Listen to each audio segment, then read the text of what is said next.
spirals into chaos. Secrets unravel, and the consequences are deadly. How far will John go to reclaim control? Friday. I am so excited for this trip. John, I can't believe you got us a place for skiing the week before Christmas. This is going to be the best Christmas vacation ever, don't you think, kids? Yep, this is going to be great. All right, let's make this our last stop. Remember, no delays. Let's load up and get going. She turned to her husband. Thank you, dear, for making this possible. Just another reason I love you so much. She reached across the car and gave John's knee a gentle squeeze. He glanced in the rearview mirror. We'll have time for that later, Jamie. We're in a 2-bedroom condo. One for the kids and one for us. Now let me focus. You know the rules. And so it began. Her main goal this week was to do everything she could to keep him happy so things would go smoothly. It was best to avoid any conflict. She looked back at Chris and Haley, who were 10 and 12 years old, just 18 months apart. With headphones on, they were deeply engaged with their games. They knew the rules, too. It was better to stay quiet and not move around or ask to stop for any reason. As they continued the 4-hour drive to the slopes, her mind wandered. Thoughts and memories floated by. She recalled the vision board she had made in high school. She had been on the right path, straight A's, or almost. A dual major in business and accounting. She had a promising job waiting for her far from her strict parents. Then she met John. He was easygoing, friendly, a good listener, and made her laugh. They enjoyed the same things. Before long, they were very close. The time they spent together was nice, though she didn't have much to compare to. But just before graduation, she discovered she was going to have a baby. How?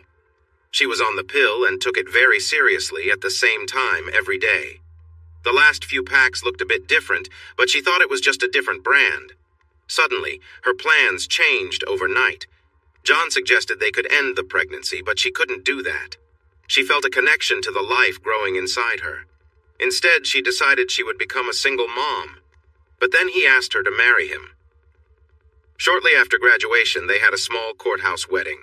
No dress, no celebration, and a very quick honeymoon. Her parents refused to let her show her situation publicly. Finding a job was difficult. Who would hire someone who would need time off soon? John insisted she stay home to care for the baby. He was supportive, helpful, and wanted another child soon after. She turned around to check on the girls.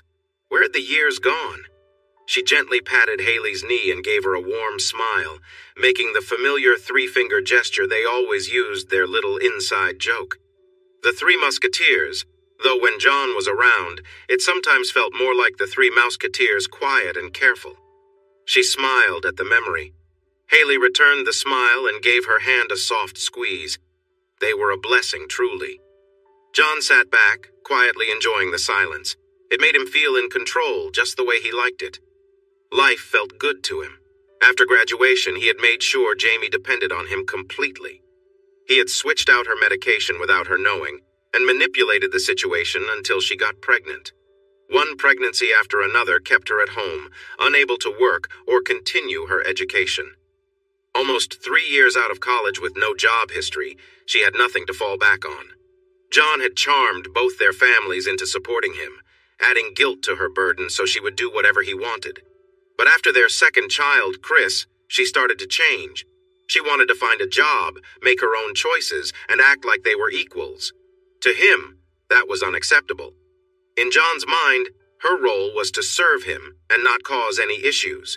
But he blamed her for everything that went wrong, his job struggles, his team losing, even minor issues like the car needing an oil change.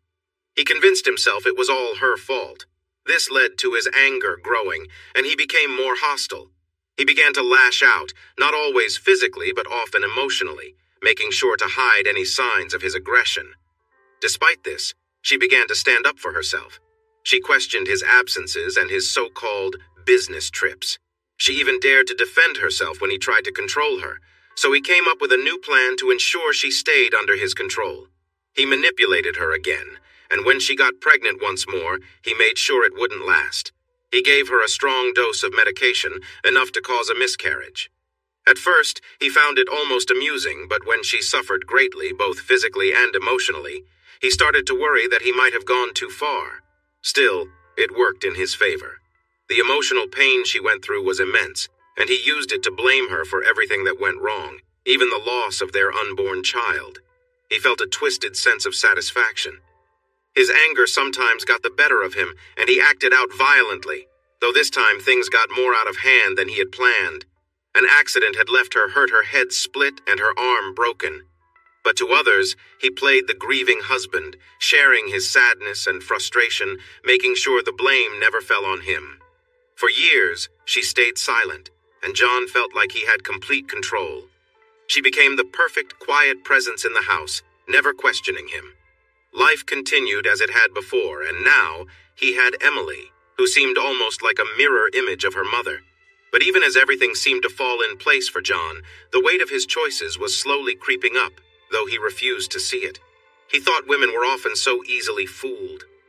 Jamie remembered the loss of her baby. Even after many years, tears still filled her eyes. How did it happen? What went wrong? Deep down, she felt like a failure as a woman and in every other way. She had hoped for sympathy and understanding, but when she got home, John started yelling. She could recall the harsh words, but they didn't cut as deeply as the sadness she felt over losing her child. She believed she deserved this treatment. She felt like a failure as a wife and as a mother. She thought of herself as broken. It wasn't until he lost control and she got hurt that he finally stopped. Even he seemed shocked by what he had done. Things only got worse afterward. The anger turned into more outbursts. It began to feel like he took pleasure in being cruel. Jamie reached out to a divorce lawyer, but he pointed out that they lived in a place with no-fault laws, meaning John might get the children half the time. Jamie couldn't let that happen. She feared for what would happen to the kids if they were left with him. So she stayed, wanting to protect them. She carried her shame alone, sharing it with no one. Her parents loved John and blamed her for everything that went wrong. They said it was her fault for getting pregnant and losing the baby. His parents also accused her of ruining his life and forcing him to marry her. Jamie took it all without defending herself. She believed deep down that she was a loser. When he got angry, she silently took it. If he turned his frustration toward the children, she stepped in to redirect him, taking on their upset too. She never left them alone with him. It was hard, but she stayed positive and found joy in watching the girls grow up to be wonderful young ladies. Maybe, just maybe, this week would be different. After a long drive, they arrived at the ski resort, checked in, and unpacked. They had a quick lunch before heading out to ski. John gave clear instructions on the gear needed. When the staff tried to suggest better options for Jamie's boots and skis, his glare ended the conversation. The kids were enrolled in ski school for the afternoon. They weren't thrilled. The girls thought they were ready for more challenging runs, but Jamie believed they needed more practice. The adults made their way to the slopes. "Jamie, it's been a while since we skied. Why don't you take a few runs on the easier slope first while I take the one above?" John suggested. "No way. I'm ready to tackle something tougher. Let's go for the next level up." They took the chairlift to the top, and when Jamie looked down the slope, it seemed steeper than she remembered, making her second-guess her decision. But she declared, "And I'm off." John followed.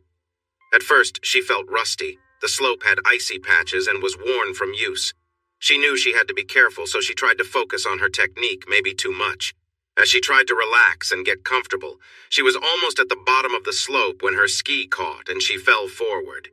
She reached out to grab her poles but landed hard. She felt a sharp pain in her forearm and knew something was wrong. As she tumbled down the hill, she could barely feel her skis come off.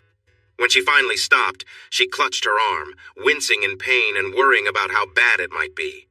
John rushed over, looking upset. "Jamie, I can't believe you. I told you to take it easy. Let's try the easy slope. But no, you wanted to go downhill. I'm sure it's okay. It's probably just a sprain. I'll ski down, get a bandage, and put some ice on it. A couple of pain relievers, and I'll be fine," she replied, trying to stay calm. "Look at your arm. It doesn't look right at all. We should just go home. Why won't you listen to me? How have I dealt with you like this for so long? Your mom is right. You really need to think. I know. I should have started on an easier slope, gone slower, or even rolled. I'm sorry. I just want to ski down and have someone check it." She noticed that everyone around had stopped and was staring. "But can you please lower your voice? The kids might hear you. You always do this. You make everything worse. Look at what you've done. You're making my life so difficult." "I'm really sorry, John. I'll stay with the kids while they ski and you can still have fun. Let me get up." She tried to rise but couldn't because of the pain in her arm. "I think I hurt my arm badly. This is the worst timing. I messed everything up." John grabbed her ski jacket and pulled her up. "Get up, come on." "Hold on, don't move yet." A man in a ski patrol uniform skied over. "Hi, I'm Nate. Is this your first day skiing?" She nodded. "You looked a bit tense. You probably should have started lower. Let me check your arm. Where does it hurt?" "My left arm. I think it's broken." He lifted her sleeve to take a look. "Yeah, it does seem that way. How about the rest of you?" He looked at her with kind eyes. She found it hard to look away. It felt different. There was concern there, mixed with something else. She shook her head, trying to clear her thoughts. He examined her legs and back, and she could still feel where he touched her long after. It felt strange, like something out of a story or movie. Looking back at John, she saw no love, no care, just frustration, just anger and frustration. What was she thinking? She knew better than to expect anything different, and she understood that she was in for a rough time. Their nice week was turning into a tough one. "Looks like just your arm is hurt. Let's get you on this sled to take you to the clinic." "No, I can ski down myself." "Sorry, miss." Jamie." "Right, Jamie. I think you'll need to move a bit less for now. But first, let's get you on the sled. If you have another accident on the way down and hurt your arm again, it could be bad. Trust me, you'll enjoy the sled." He had John hold the handle and easily lifted her as if she weighed nothing. She was only 5'4", and the joke among her friends was that she was just a bit taller than that. But wow, she thought, not only was he handsome, but he was also really strong. She could still feel where his hand had touched her shoulder as he lifted her. She scolded herself. "What is wrong with you, Jamie?" She had so many layers of clothes on, but it was strange how she could still feel his touch. She had never felt anything like that before, and John was right there. Feelings of shame and guilt quickly replaced any excitement. "All right, here we are at the clinic. I'll unbuckle you now, Jamie, and then we can get you inside. Sir, could you please take her skis and poles?" "Nope, I'm heading back up for another run. I'll see you in the room later." She knew she would have to face the consequences of ruining his week. He gave her an annoyed glance and skied away. "That's your husband, right?" the worker asked. She nodded. "Nice guy. Anyway, let's get you into the clinic. You've cracked a bone in your forearm. The good news is you won't need surgery. The bad news is you'll need a cast for about a month, and no more skiing for now. I'm going to give you some medicine to help with the pain while I fix it," the clinic doctor explained. "Is there someone here to help you to your room?" She shook her head. "No, it's fine. I'll manage. Just do what you need to do, really." She figured she could handle this and wanted to be alert when John returned. "But miss, please just go ahead." He did what he needed to do. He seemed to feel her pain as he carefully put her arm back in place. She ended up with a splint, an X-ray, and then a long arm cast. She tested her arm. "Oh, this will take some getting used to, but thank you, doctor. I appreciate your help." She felt frustrated with herself, but she knew that what she had just been through was minor compared to what was coming. Later in the afternoon, John and the kids came back to the room. "Great job, Jamie. You've messed everything up. Again, let's just pack the car and go home." "No way, John, please. I made a mistake and got hurt. I'll take the kids to the slope and watch them. They'll be okay. That way you can relax and get all your skiing in. I know how much you've been looking forward to this trip. We can't leave. It's good to be away." "Please," she begged. "We'll stay, but I'll ski with the kids, or better yet, I'll hire trainers for them, and that way I can keep skiing." "You can do whatever you want," John said, his voice dripping with frustration. All she could think was, of course, John would play the victim again. She knew what he was thinking, that he couldn't believe he had put up with her for 12 years. He was already planning how he'd tell their parents she had ruined the vacation. He'd probably already sent out a message letting everyone know how hard he was working to be the perfect dad. An old country song came to mind. "Everything you did was wrong." She wondered what punishment was waiting for her this time. Maybe he'd just yell. Maybe. She could only hope. That sounds great, John. I need a short nap. The medicine the doctor gave me for my arm has me feeling a bit groggy, she lied. Then we can head out for dinner. I'm so sorry, John. I've put everything on you. Yes, you did. Again, go ahead, take your nap. The kids and I will get dinner and bring you something. Thanks, honey. Later that evening, John turned to the kids.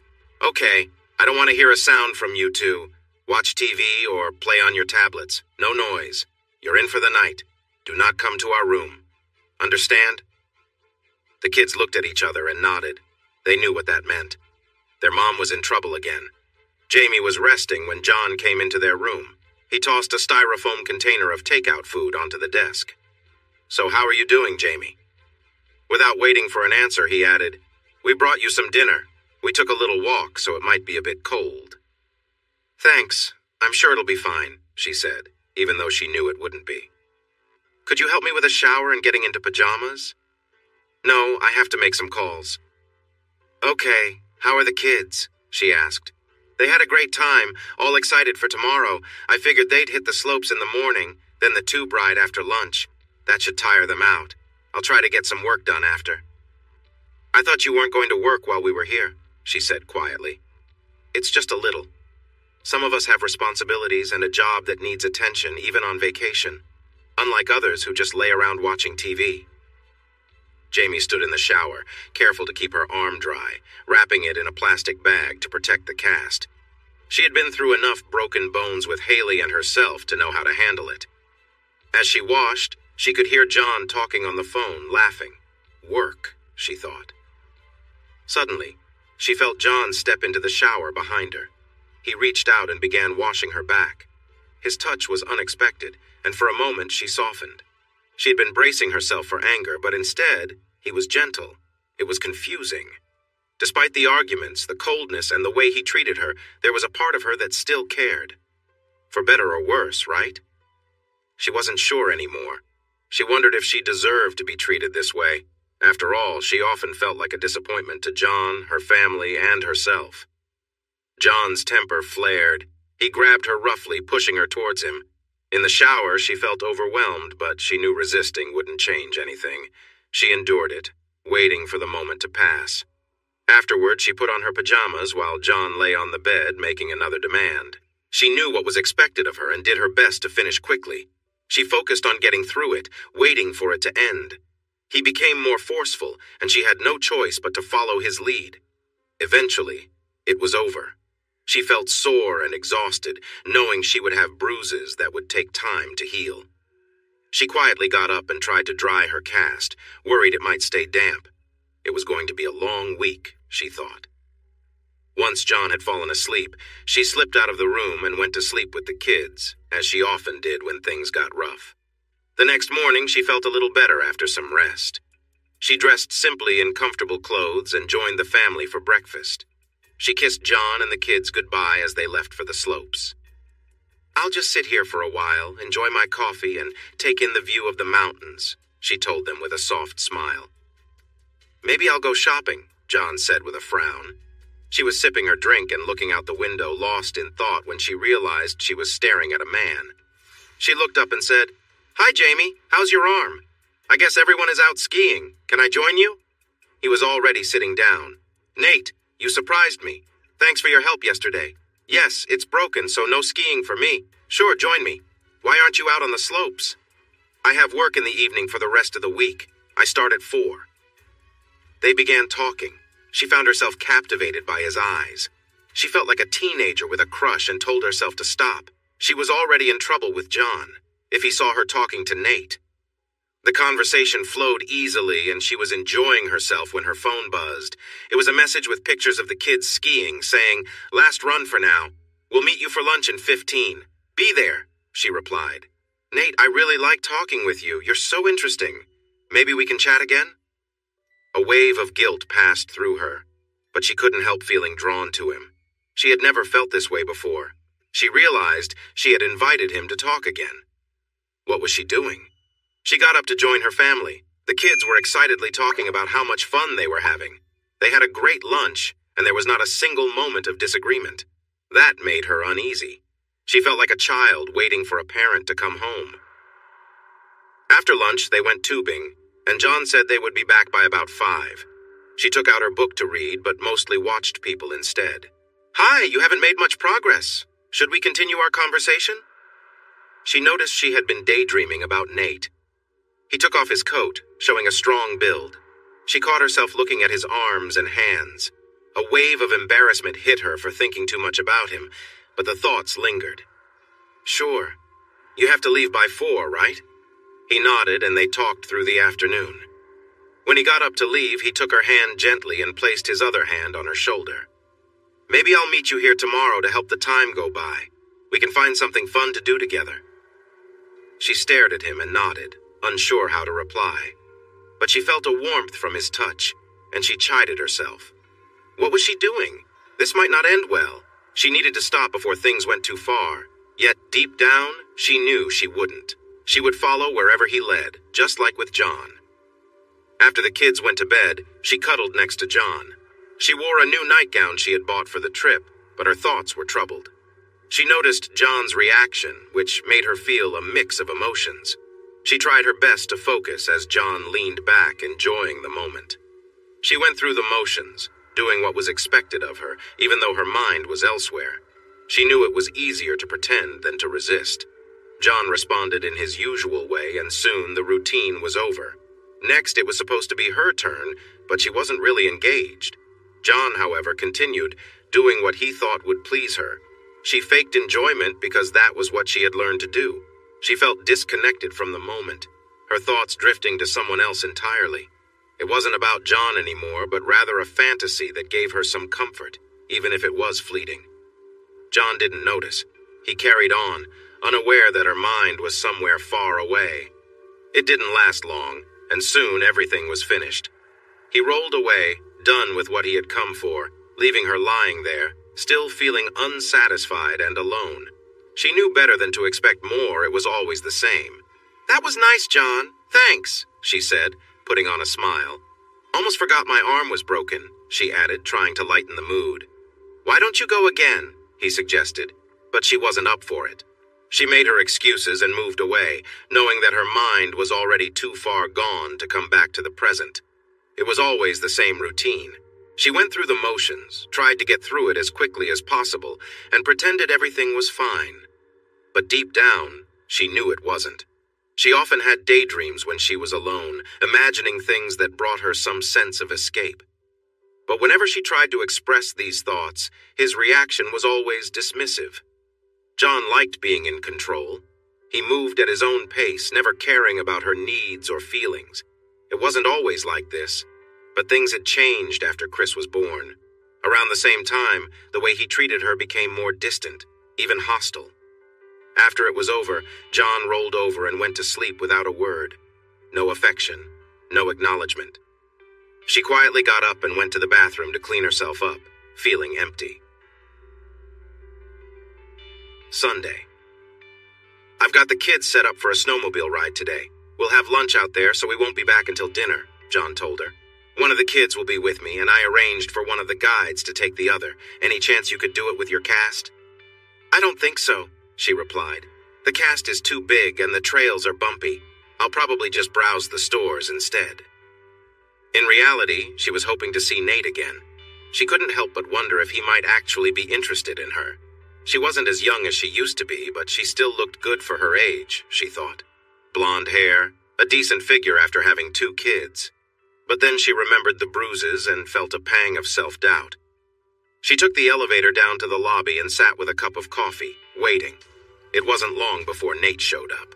They picked up their conversation where they had left off, and after some time, he stood up and took her hand. "Let's go somewhere quieter, Jamie. You'll like it, and you know you will," he said softly. She felt conflicted, but followed him anyway, unsure of what to do. His eyes, his presence, they were too much for her to resist. She felt a mix of emotions: guilt, shame, and a deep desire for something she hadn't felt in a long time. They went to a room upstairs, and he opened the door for her. "Hey, everyone! Thanks for watching. Don't forget to subscribe and turn on notifications so you won't miss any of the exciting stories we have coming up. What do you think about the characters in this story? Let us know in the comments. We'd love to hear from you. Would you like something to drink? He asked. No, I'm fine, she whispered, her heart racing. He moved closer and they embraced. She felt a wave of nervousness wash over her, but couldn't deny the pull she felt toward him. His touch, his closeness, it all seemed so different from what she had at home. He kissed her softly at first, but as she responded, it became more intense. She realized how much she missed this feeling, passion, excitement, and the anticipation of something new. His hand gently rested on her shoulder, and when she didn't pull away, he grew bolder, moving his hand under her sweater. For a moment she hesitated, but then she let herself get lost in the moment, ignoring the pain and doubts that nagged at her mind. She nervously reached for his hand, feeling a mix of excitement and hesitation. Nate's presence was strong, and she couldn't deny the attraction that had been growing since she first saw him on the slopes. He noticed her hesitation and said softly, "Let's get comfortable." She followed his lead, feeling shy at first, but his reassuring words gave her confidence. "You look amazing," he said, though his eyes lingered on the bruises. "I must have fallen earlier," she lied, brushing it off. Nate smiled and continued undressing. She was taken aback by how fit he was, like someone straight out of an action movie. He gently took her hand and guided it toward him, encouraging her to relax. They kissed again, and her nerves started to fade. His touch moved from her neck to her shoulders and then lower as the intensity of the moment grew. She felt a rush of emotions, guilt, excitement, and a strange sense of liberation. She had never imagined herself in this situation, but something about it felt unstoppable. Her thoughts drifted to John briefly, but it wasn't love driving her actions now.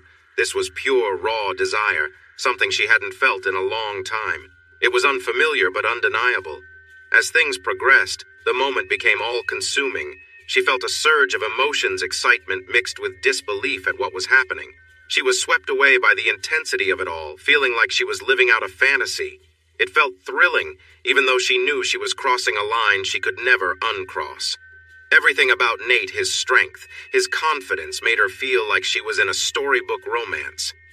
She let herself get lost in the fantasy for just a little while longer, imagining a world where she didn't have to worry about consequences or reality. For now, she was just someone enjoying a brief escape, forgetting everything else. As she lay there afterward, the fantasy lingered in her mind. For a moment, she let herself believe that this could be something more, even though deep down she knew it couldn't last. She smiled to herself, caught between the dream and reality, wishing the holiday wouldn't end so soon. It didn't take long for her to feel a rush of emotions as her body responded, each moment building on the last. She had hoped for a quiet moment afterward, to just lay there together, but that wasn't what Nate had in mind. "That was great, Jamie. Now, how about helping me out?" he said casually. She didn't even think before she complied, though she had wished for something more, something gentler. She tried to position herself differently, hoping for a more mutual experience, but Nate stopped her. "No, Jamie, I don't do that," he said, much to her disappointment. He then adjusted her position again, this time more assertively, and she followed along. He continued, but something inside her started to feel uneasy. Still, she went along with the moment, trying to push aside her discomfort. After a while, as things progressed, the lines between excitement and discomfort blurred for her. When Nate became more insistent, pushing boundaries she wasn't comfortable with, she finally spoke up. "Nate, I've never done that. Please stop," she said, pulling away. He hesitated for a moment before respecting her request and continuing in a way that felt less intense. Eventually, the moment passed, and she felt a wave of exhaustion wash over her. The adrenaline and excitement faded, leaving her with a sense of guilt and confusion. "I need to go," she said softly, feeling the weight of reality settle in. "That was something, but I really need to go now." Nate seemed to understand. "That's fine, Jamie. Everything's okay, right? No one needs to know," he reassured her. She nodded, but the guilt was already building up inside. What had she done? She needed to leave, to think, and to figure out what this all meant. What happens at the resort stays at the resort. Right, but we can't do it again. I just can't. I'm sorry, Nate, but thank you. It was nice. But it wasn't anything special, really. He was just like a few others she had met. He seemed to only care about himself. Were all men like that? Or was she just choosing the wrong ones? If all men were like that, she thought she might stay single. Well, single unless something happened with John. But how had she let this happen? A guy she barely knew took her hand and asked her to go with him, and she did. Why did she just go along with it? Why had she given him that kind of control? What was wrong with her? She knew one thing for sure. No one was going to have that kind of power over her again. Ever. Except for John, until Chris went off to college. A tear started to form in her eye. It felt like she would never forgive herself for what she had done. It was a sign that John and her family were right. She felt she was becoming one of those people, someone who had betrayed trust. Another failure to add to her list. She was better than that, wasn't she? How had she lost her way so easily? She left. It was already early afternoon. She checked her phone and turned it back on. Pictures of her kids smiling back at her. They were the three things she cared about most in her life. And here she was, feeling ashamed on her way back to their hotel room. There were texts and a few missed calls from John. "Are you okay? Your phone went straight to voicemail. Why is your phone off? We'll be home by 5 and we'll go to dinner." A wave of fear washed over her. Had she messed things up? John was clearly upset, and that was never a good sign. She texted back, "My phone was dead and I left it in my room when I went shopping. Looks like you all were having a great time. Wish I was there. See you when you get back." She jumped in the shower, trying to calm down, but it didn't work. The weight of what she'd just done clouded her mind. She was sure she looked guilty, that John would somehow know. She had no idea what would happen if he found out, but how had she let this man have so much control, a man she hardly knew? John had a special place in her heart because of their history together, but now, he would have even more power because of her actions. The guilt and shame made her feel weak. It took away her resolve. She tried to rinse it all away, even washing her hair. She knew it would likely be messy without any products to tame it, but she couldn't risk anything lingering in it. When they got home, the girls were so excited. She felt almost as excited as before at the start of their trip. They had a chance to drive the snowmobiles and made plenty of stories to share. John reminded her to be careful while driving. Jamie felt sad for missing out on the fun with them. John noticed her feelings. "Are you okay?" he asked. She couldn't look at him. His gaze made her feel guilty, as if she needed to confess something. She thought about how it felt like a big neon sign of guilt was right above her. "Yes, I'm fine. I'm just sorry I missed everything. I went into town for a little shopping, but my arm was pretty sore afterward," she replied. "Why don't we do something together tomorrow?" he suggested. "No, you and the kids should make the most of your time. What are your plans for tomorrow?" The girls chimed in. "We're going skiing in the morning and ice skating later. Why don't you watch us?" "Sure, I can do that. Watching sounds fun," she said. That night, after the kids were asleep, John tried to be romantic. He touched her, but she felt groggy from the pain pills she had taken. She sensed his unease and felt a wave of fear. She knew there was no way he could tell something was wrong, but it felt like everyone could see her secret. "John, I can't. I'm really tired and my arm hurts. I'll probably sleep through the night. I'm sorry for spoiling our plans." He looked at her, his mood shifting. "No problem. I understand. I should have seen this coming, but you know the rules?" Yes, she remembered. At least she could follow along in some way. John had noticed something was off. Jamie always had her phone and never let it die. What if something happened to the kids while she was out? He remembered her guilty looks and how she hadn't looked him in the eye. She spent the day shopping but didn't come back with anything. That didn't seem like her at all. He never imagined Jamie could ever stray from him. She was too fragile for that kind of thing and didn't have the strength. He always expected her to follow his instructions. She was aware of what could happen if he suspected anything was wrong. She knew better than to cross him, or so he thought. Maybe he was mistaken, but he was determined to find out, even if it meant being harsh. She needed to face consequences for making him doubt her. This could even be an opportunity for some excitement. He started by checking her phone. He wanted to be sure there were no calls or messages he should worry about. She might have deleted them. He activated the phone tracker and made sure it showed up on his device. He searched the two rooms quietly. There was nothing unusual. She hadn't ordered anything. He rummaged through the trash. In the kitchen bin, he found a tied-up bag. It annoyed him that he had to dig through the waste to reach it, hidden among some food containers. When he opened it, a wave of anger washed over him. After everything he had done for her, this was how she repaid him? It was infuriating. He thought of waking her up and starting her punishment right away, but he wanted to take his time with this. He needed more information. He took a swig of strong alcohol. Who was involved? It had to be the guy from the ski shop. He rushed downstairs to check the car. There hadn't been any new mileage since they arrived. She had lied about her trip into town, so she must have seen him here. Did she really think she could get away with this? He began to plan her punishment. Maybe he should confront her now, but she looked too drowsy to make it interesting. Tomorrow he would make her face the music. He was eager for it. And then he would end their marriage. After all, he had someone else in mind. He thought about changing some of her medicine to ensure things went his way.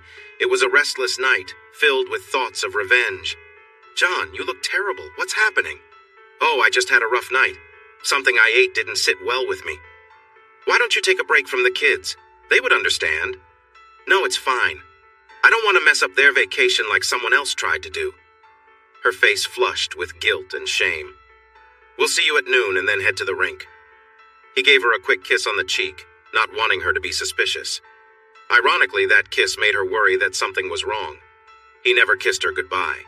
Instead of skiing with the kids, he dropped them off with an instructor who promised to teach them new skills.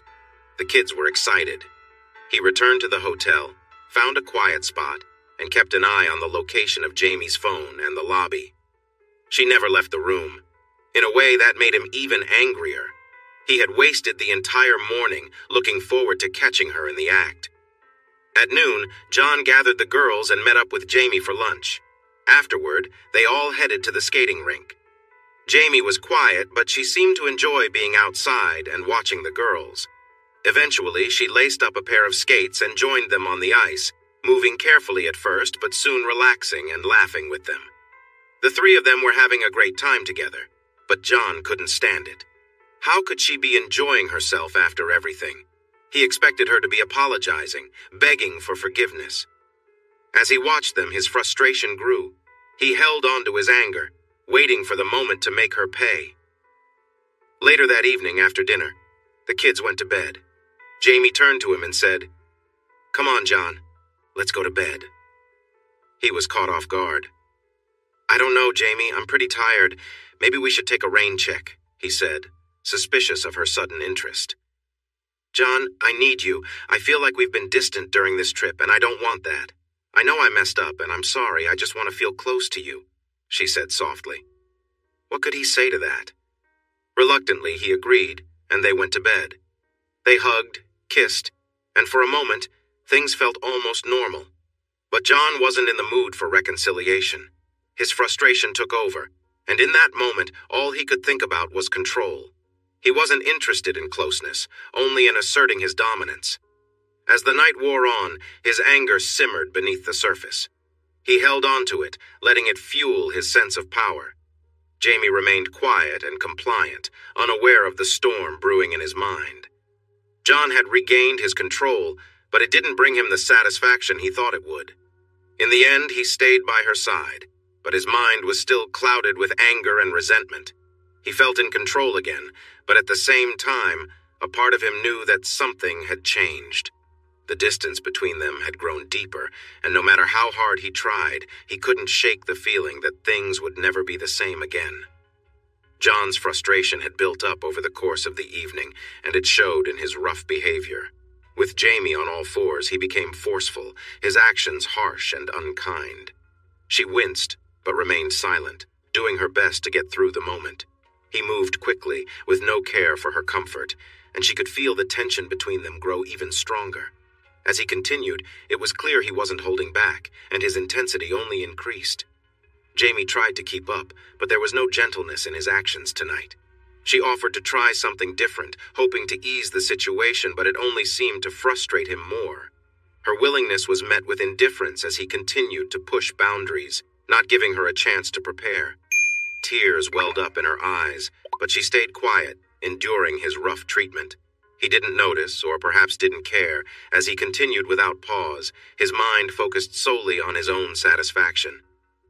When it was over, Jamie wiped her eyes with the sheet, trying to understand what had just happened. "Is everything okay, John?" she asked softly, sensing something was different. "I guess I got carried away," he replied, brushing off her concern.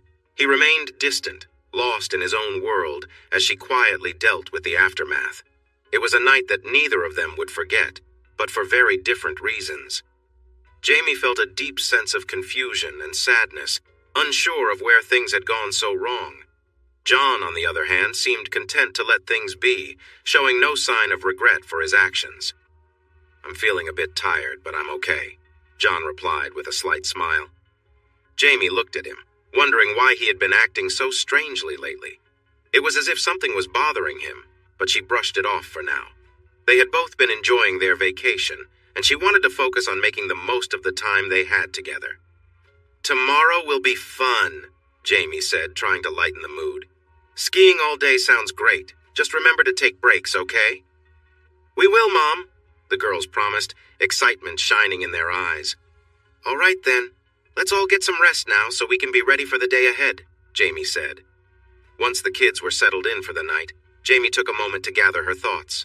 She felt a mix of emotions, guilt, confusion, and a deep need for connection. Meanwhile, John was outside making a call to a friend about a serious matter. He was trying to find a lawyer, even though it hurt him to think about it. The friend was shocked to hear about the situation, but John knew he had to take action. He didn't want to wait any longer. He needed to sort things out after the holidays. The next day was filled with laughter, skiing, and family bonding, which brought Jamie a sense of joy. But deep inside, she still felt uneasy about the changes happening between her and John. They all enjoyed the afternoon together, but as night fell, she knew that they needed to talk about what had happened between them. "Tomorrow is another big day," she said as they wound down. "Let's make sure we stick together and enjoy every moment." The girls nodded, their faces showing anticipation for the day ahead. But Jamie couldn't shake off the feeling that something important would need to be addressed soon. At dinner, Jamie noticed the quiet tension in the air. "You're awfully quiet," she said to John. "Everything's fine," John replied. "It's been a great vacation so far. I'm really looking forward to tomorrow. We got fresh snow last night, so I thought the kids could have another lesson in the morning. Their instructor can take them for the afternoon. Why don't I take the kids to their lesson and watch them on the slopes?" Jamie suggested. "I'll pack lunch and snacks so you don't have to stop. You could spend your time on the upper slopes and really enjoy yourself. It's your last chance to make the most of this trip. What do you think?" John stared at her for a moment before responding. "Sure, Jamie. Sounds great. And then the day after we'll have the long drive home," Jamie continued. "It'll be the 23rd, just a day before Christmas Eve." "It's my birthday," Haley piped up excitedly. "We get to celebrate, and I get presents, right, Mom? And an ice cream cake. I can't wait." "You're exactly right, Haley," Jamie smiled. "We'll celebrate. But with the drive and everything, some of the celebrating might have to wait until Christmas Eve, okay?" Jamie's mind, though, was elsewhere. Her thoughts were distracted. "What's wrong, Mom?" Haley asked, sensing the change. "Oh, nothing, sweetheart," Jamie reassured her. "I've just been thinking about how much fun you've all had this week. I've really missed being part of that. So tomorrow you all have to make the most of it, okay?" That evening, they spent some time together as a family. John stepped out for a while, supposedly for work. Jamie found it odd that he was making business calls at 8 o'clock, especially since he seemed to be laughing more than discussing anything serious. Later, when they were in bed, Jamie took a shower and tried to rekindle some connection. "Come on, John," she said playfully. "Let's enjoy ourselves tonight. I bet you'll be too tired tomorrow." She tried to draw him in with gentle touches and a kiss, but his response lacked the energy she had hoped for. Determined, she continued, hoping to bridge the distance between them. But as things progressed, John became more detached, his actions rougher than she expected. Eventually, John got out of bed, surprising her. "What are you doing?" she asked, confused. He shifted her position without explanation, and what followed felt uncomfortable and unsettling. Jamie tried to keep up, but it was clear that something had changed between them. Despite her discomfort, she stayed silent, unsure of how to react. In the end, John seemed satisfied, but Jamie was left feeling more distant than ever. She couldn't shake the feeling that things were not right, but she didn't know how to fix it. John pulled her closer, but his thoughts were elsewhere. As they lay there, he felt a surge of control, thinking about the future and what would come next. He imagined dragging things out, making her plead and beg, before finally going through with the divorce. He could picture their families siding with him, blaming her for everything. It was all part of his plan, but for now, he decided to let it play out. The next morning, John left early without a word. Jamie handled the morning routine with the kids, getting them ready and suggesting they try snowboarding instead of skiing. The kids loved the idea, and after a morning lesson, they spent the afternoon enjoying the new activity. Jamie took lots of pictures, capturing their smiles, and for a brief moment, it felt like things were normal. John returned later, tired from a full day on the slopes. They all turned in early, and to her relief, John wasn't interested in any tension that night. The day had worn him out. Jamie tried to find peace in the quiet, but sleep didn't come easily.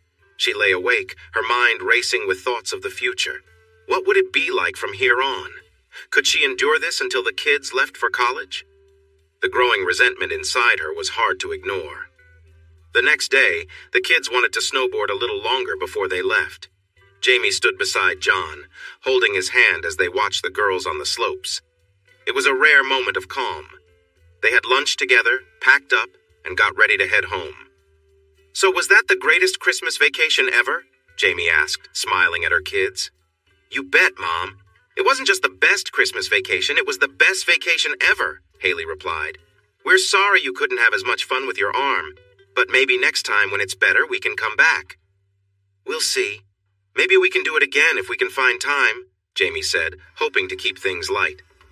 John remained quiet on the drive home. Jamie glanced over. "You're very quiet, John. Are you okay?" "Yeah, everything's fine. I'm just tired. The kids wore me out, and I think I might still be feeling a little under the weather." "Do you want me to drive?" she offered. John shook his head. "No, I've got it." The rest of the drive was filled with silence. The kids wore their headphones, and there were no stops along the way. John smiled to himself. He was already planning his next move. Everything seemed calm now, but he knew what was coming. He'd keep things smooth until Christmas Day. Then he'd make sure Jamie felt the full weight of his anger. For now, he'd play along. But once the holiday was over, things would change. "Oh, what a fun time," as that old book from high school said. He thought maybe he should never have married her. Maybe he shouldn't have changed her medicine and caused her to become pregnant. But she had always taken good care of him. She was so unaware of what he did outside their marriage. He was planning to end things with her and move on with Emily. After all, she was just as clueless, and he needed someone to look after him. They walked into the house, their house, the place filled with love and memories. The tree was drying out and needles were falling off. Some ornaments had dropped. She hoped that wasn't a bad sign. John had been acting strangely. The way he was behaving he couldn't possibly know. Could he? Everyone was so tired that they decided to celebrate her birthday the next day, Christmas Eve. They enjoyed her special day with burgers at her favorite restaurant, presents, and cake. Jamie always disliked having her birthday so close to Christmas, and she worked hard to keep the two celebrations separate. It wouldn't be fair to mix them. Christmas Eve brought excitement for the girls. They had frozen pizza, set out cookies and milk for Santa, and sprinkled reindeer food on the front walk. Although the girls no longer really believed, it was still a fun tradition. They also opened a present and listened to a story. John was feeling tired, so he relaxed while Jen prepared the gifts, did the final touches, and cleaned up to get ready for the big gathering the next day. Both adults were exhausted and went straight to bed. John felt unwell, and Jamie ate most of a cookie and drank half the milk before sweeping the reindeer food off the walk. Tomorrow was the big day. The kids woke up at dawn and eagerly dived into their stockings, starting on candy to give them energy, then moving on to the presents. Wrapping paper and ribbons were everywhere. It looked as if a whirlwind had blown through. John went into the study and turned on the TV. Jamie began cleaning up while making breakfast. The girls took a break for some real food. Jamie's parents arrived. They criticized her for not following John's advice, for getting hurt, and for leaving all the work to him. He received praise for being such a patient husband and a wonderful father. Gifts were handed out, and she received a gift card. Next, his sister arrived with more gifts. Jamie's sister Kelly came with her children. There were presents everywhere. The women started working on the meal, while the men took the kids outside to play for a while. It turned into a lovely family feast with many stories and laughter. There was love, joy, chaos, and confusion. It was wonderful. Occasionally, Jamie felt overwhelmed by guilt and a sense of worry, but she also felt anger and growing resentment. Everyone thought John was the perfect husband and father. She felt grateful to have John in her life, even though others might not understand. Her sister pulled her aside and took her into the bedroom. "Jamie, what's going on? You look like you're really worried and John seems so happy. Please talk to me." I can't, Kel." Tears began to form in her eyes. "I've done something terrible, something I can't fix. I don't know how or why it happened, but I feel so ashamed. Mom's right. I'm a failure. As a person, a wife, I feel like I've let myself down." "Jamie, stop! Mom is wrong. I don't get why she treats you so badly. She's always been unfair to you. You've always been the good one. Mel and I were the troublemakers. I've asked Mom why, but she never tells me. Maybe she thinks you're too responsible since you're the oldest. I don't know. It doesn't matter. You're kind, smart, generous, and beautiful. You are a great person, a wonderful friend, and an amazing mom to our two lovely daughters. You raised them all on your own." Kelly hugged her tightly, tears also flowing. "I know John can be difficult. I've seen him act one way with the kids, then switch to being nice around adults. I've seen him do the same with you when he gets home. There's no way you keep getting hurt by accident unless something is wrong that we don't know about. You've never asked for help.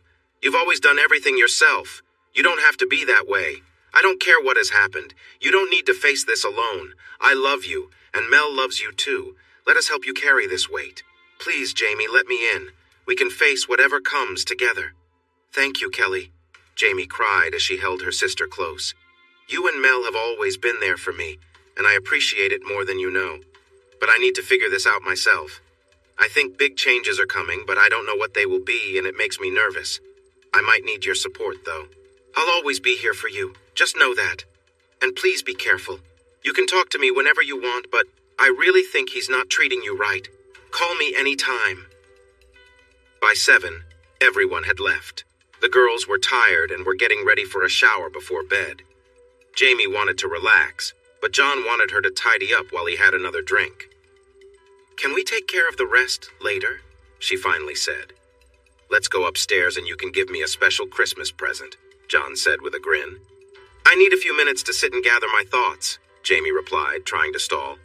"I'll grab some tea and join you," he said, not giving up. Later, as they sat together, Jamie tried to break the tension. "John, thank you. This has been the best Christmas, and even with my broken arm, it's been the best vacation we've ever had, except for our honeymoon, of course." John's response was sharp. "Well, if you remember, you messed that up too. You had morning sickness the whole time." Jamie looked down, feeling shame wash over her.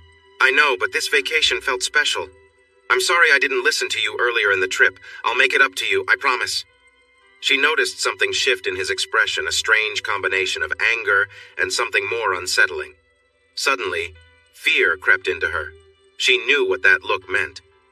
"Yes, it was great," John said coldly. "The kids had an amazing time, a time they'll always remember. Unfortunately, it's probably the last time we'll have something like this." "What do you mean?" Jamie asked, her heart sinking. "I have an appointment with an attorney next week," John said flatly. "An attorney? For what? What kind of attorney?" Jamie's voice trembled. "A divorce attorney," John replied, the words hitting her like a blow. "A divorce attorney?" Jamie's mind raced. "Why? I don't want a divorce. We've been happy, haven't we?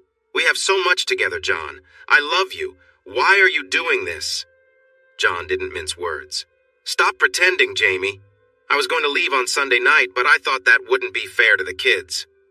"Sunday? What are you talking about?"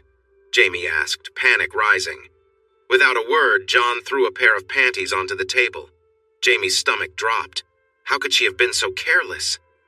"What are those?" she asked, her voice barely above a whisper. "Don't play dumb, Jamie. Those are your panties from your little meeting with Nate. I could smell it from across the room." John's voice dripped with disgust. Her world crumbled in an instant. She sat frozen, unable to process the situation. Then suddenly, the first hit came. She didn't see it coming. The blow knocked her to the floor. "John, please, I'm sorry!" Jamie cried, her face stinging. "I don't know why I did it. It was a mistake, I swear. I've never done anything like that before, and I'll never do it again. Please, we can work through this. I love you so much. Can't we find a way?" John wasn't listening. He grabbed her shirt, yanked her up, and slapped her again, throwing her back down with force.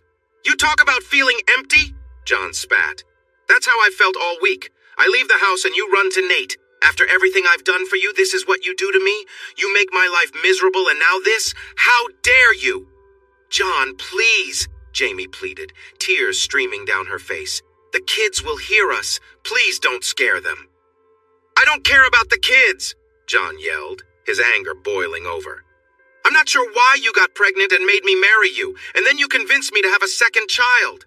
John, please don't scare them. I don't know how it happened. I was using birth control. You wanted the second baby, right? I'm really sorry. And even my sister noticed you were not yourself. What were you thinking about? Is it him?" He kicked her. "You let another man touch you? You belong to me. Now all I can think about is him around you. I can't handle that. How could you betray me? How could you break our vows? No, Jamie, I shouldn't have married you. I should have left you and the child alone. But I felt bad for you. Honestly, the child might not even be mine." He pulled her up and hit her again. Suddenly she thought of bears. If a bear comes close, they say to curl up and play dead. She almost laughed. This time the bear would get her, no matter the position. He hit her in the stomach and pushed her against the couch. She fell onto the floor. He came over and hit her again. "You hurt my hand!" He picked her up and hit her once more. "Just give me a minute. I'm moving your things to Haley's room. I can't stand to see you or touch you anymore. It makes me sick. We'll tell the kids tomorrow. I'll explain what a terrible mother you are. I'll stay here until I talk to the lawyer. Then I'll probably leave." "Wow, Jamie. This was the worst Christmas vacation. I'm finally free. It's time to move on. You've messed up my life long enough. Maybe this was the worst vacation ever. But what could she do now?" Her head spun, and blood trickled from her lip. She didn't know what he planned, but it surely would be dramatic. Everyone in town would find out about her supposed infidelity on their Christmas vacation. Was that laughter she heard upstairs? Oh no, she could hear John talking on the phone with someone. And from his tone, it was clearly a woman. As she looked at her injuries in the mirror, she thought it was time to curl up and cry. She had a lot of tears. An ice pack would help too. They say the morning brings clarity. For Jamie, it came in the middle of the night. How had she let herself get trapped in this situation? She didn't deserve it. She wasn't a failure. She had just allowed John to treat her poorly for 12 years. Why had she been so weak and passive? He was right. They should never have married. Enough. It ends now.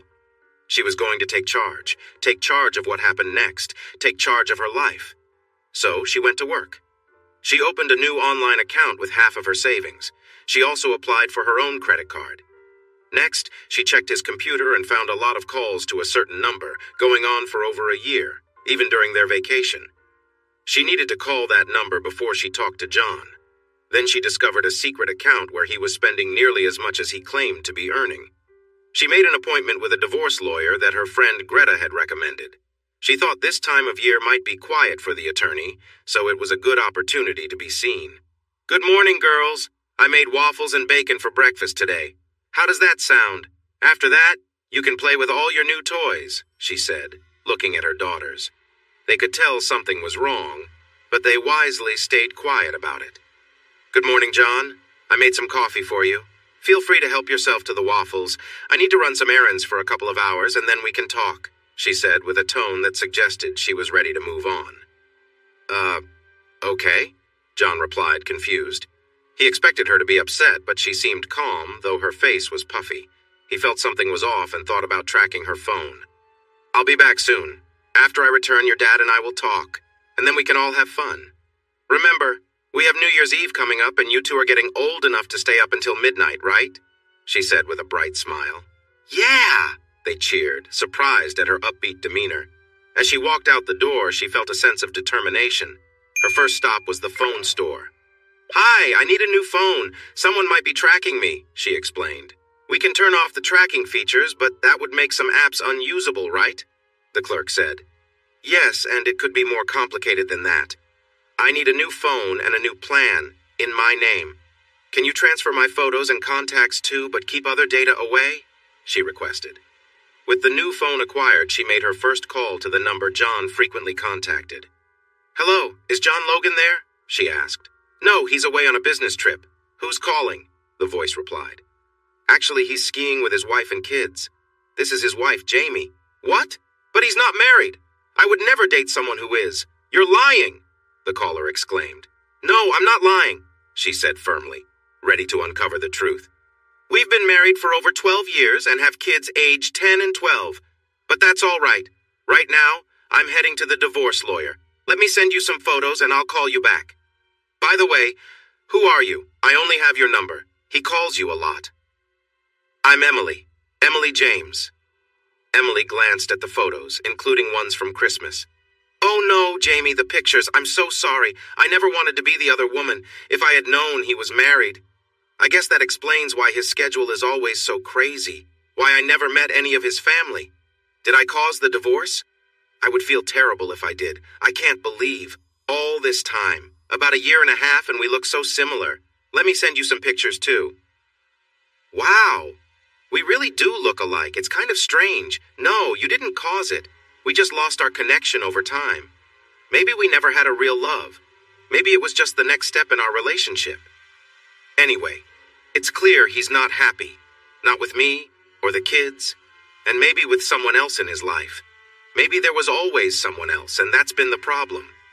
Jamie, I'm really sorry. It's not your fault, Emily. Anyway, I'll let you two sort this out. We're getting divorced, so he's free if you want him. He told me yesterday he planned on divorcing me. He told you on Christmas? Yes, but there are reasons for that. Emily? I'll be talking to him in a couple of hours to discuss our next steps. Can you wait to call him until after that? Sure, but I really care about him. I don't know what to do. She sounded upset on the phone. Emily, maybe he cares about you too. He hasn't been happy with me for a while. Maybe he never really was. I don't know. Jamie, I'm so sorry. If I had known or even suspected, I would never... It's all right, Emily, really. It's not your fault. He never seemed excited about me. Looking back, well, never mind. He didn't show much passion, only his own feelings. Anyway, it sounds like you both have a lot to talk about. Good luck. You too, Jamie. I really don't know what to do next. If I can help at all, just call me. I've known him for a long time. So, Amber, I'd like the house and the kids. I don't care much about child support or alimony. I think I can find a decent job. A few friends from the PTA and sports have an accounting firm and want me to come work with them. But I think he'll want to make things difficult to get back at me for the affair. You know how it is. What do you think? Well, this is a no-fault, 50/50th state, so at worst you'll share the kid's time and may have to buy him out of the house or sell it. He will have to pay alimony for at least a year and child support until the kids are 18. Looking at your face makes me want to take a lot of photos. I guess you want to have the kids most of the time, right? Why didn't you ever call the police on him? He can be very charming. He would turn on that charm and people would believe I was the problem, not him. I laughed. Plus, I have my own challenges. Oh, I see. So since he was unfaithful too, maybe you can use the money he owes you as leverage to get what you want. If he resists, we could take it to court. We would show the pictures and let the judge decide. Usually the judge sends it to mediation first, and you would have to attend counseling, but considering your situation, do you have other marks? Quite a few. That's not ideal, but if he slips up, we can show them in court, and it will be part of the public record. I doubt he would want that. So here are some ideas. Hi, kids! I'm home. Hey, I spoke to Mrs. Friedman. Why don't you go upstairs, gather some things, and head to her house to see what toys they got for Christmas? I heard they got some really fun things. Put on your coats. She mentioned she has some cookies left over that she wants you to try. Now, hurry up and have fun. John. First, I want to say I'm sorry for what happened during our vacation. It should never have. Just stop, Jamie. Save your excuses. You cheated on me. I'm getting a divorce. No, John. You don't understand. I regret what I did, but I want the divorce. I don't love you anymore, and I think you feel the same. So we should focus on the kids and the house. Well, since you cheated, you must be a bad mother, so I'll take the house and the kids. You'll get nothing. I can see you're upset, John. I smiled inside as he began to turn red.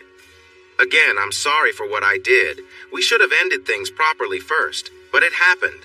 This state allows for a fair split, so we can either share the kids, sell the house, and divide the money, or you'll have to provide me with some support.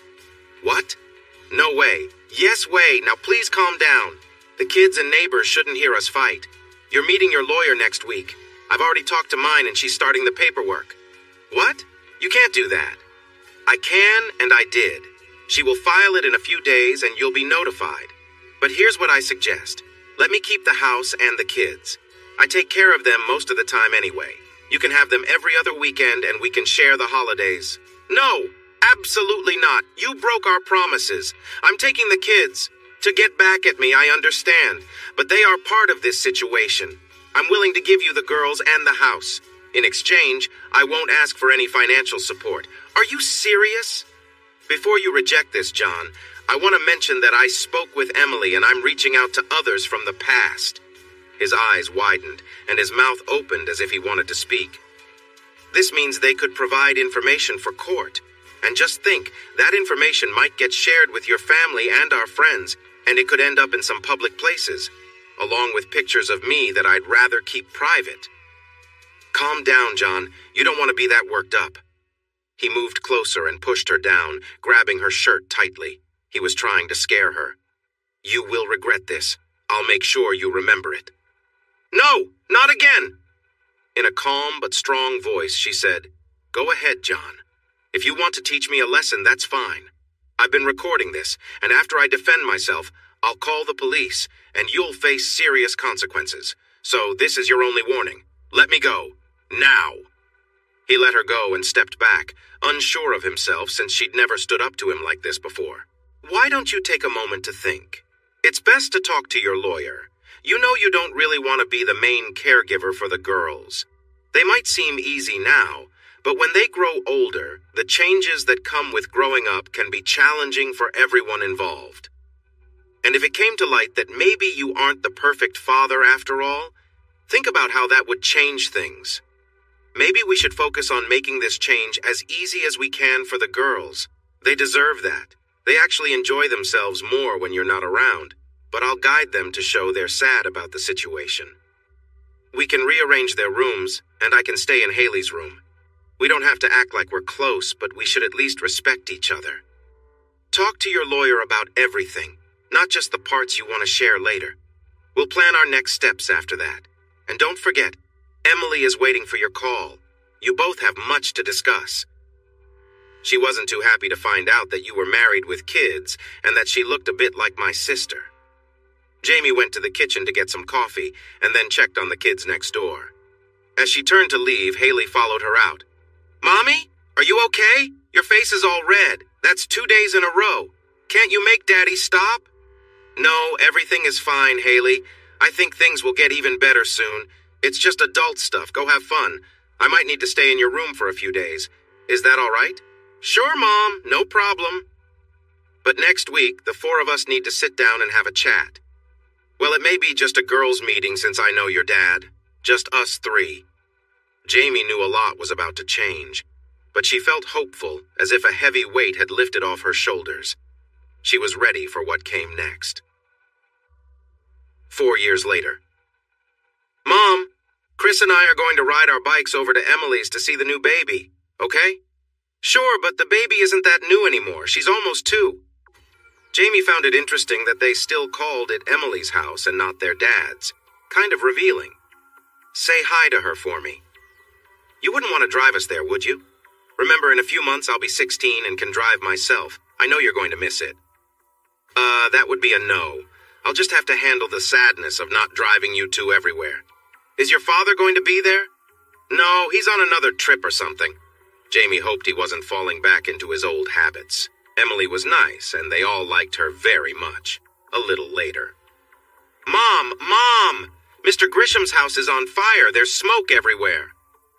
Haley, you call 911 and I'll run over to see if he's okay. He wasn't outside, was he? No, I didn't see him. You can go there, but do not go inside, understand? Jamie ran to Mr. Grisham's house. Smoke poured out of the windows and door. His car was in the driveway. Mr. Grisham! Lloyd! No answer. She checked the back. He wasn't there either. She assumed he must still be inside. She knew she shouldn't rush into a burning building and should wait for help, but she couldn't just stand by. She took a deep breath and went into the smoky house. She checked the living room. No one was there. She ran past the bathroom, but then backed up, soaked her shirt in the bathroom sink, and held it to her mouth. Her heart raced in her chest. She figured she could hold her breath for 30 seconds, but it felt like only 10 before she had to breathe again. Then she started to breathe heavily. The wet shirt couldn't protect her from the smoke that stung her throat and lungs. Her eyes were watering, making it hard to see. She kept coughing. The smoke seemed to be coming from the kitchen. Keeping low, she hurried to the kitchen. The smoke was thick, but she could see flames licking at the cabinets, walls, and ceiling. It felt unbearably hot. She recalled a story about a witch who melted. It felt crazy, like a nightmare. Through the smoke and her watery eyes, she tried to see what had tripped her. She gasped when she realized it was Lloyd. He lay still, not moving. She couldn't tell if he was breathing. Desperate, she checked, and after a moment, she blew air into his mouth. She coughed, but managed to give him 2 more breaths. She knew they needed to get out fast. The heat was overwhelming. She'd never experienced anything like it. She felt her hair starting to burn and something running into her eyes. It was painful. Summoning all her strength, she pulled Lloyd's feet and started dragging him backward, coughing the whole time. Once outside, tears streamed down her face as she hugged him tightly and stumbled with him, finally collapsing onto the grass in the front yard. Neighbors rushed to help. He's not breathing. I'll take a breath. You check for a pulse. How do I do that? She gave him several deep breaths, then felt his neck. There was no pulse. In a panic, she unbuttoned his shirt and did chest compressions. The neighbors gathered around to watch. She pressed fast and deep, feeling his ribs crack beneath her hands. Come on, Lloyd, please. Suddenly, he stirred and coughed. Lloyd, breathe! Just breathe for me! She barely noticed the crowd shifting around her. A hand touched her shoulder, causing her to jump. Though she couldn't see clearly, she heard someone say, We've got this now. Start the oxygen and check his rhythm. Get an IV started. Use his left arm. Make it a big one. Staring at the scene, she offered, Here, let me help. You look a bit rough. Here's some oxygen for you, too. She continued to cough and spit out dirt and soot. You did a brave thing, but that was dangerous. Please sit on the grass. Someone get her a blanket.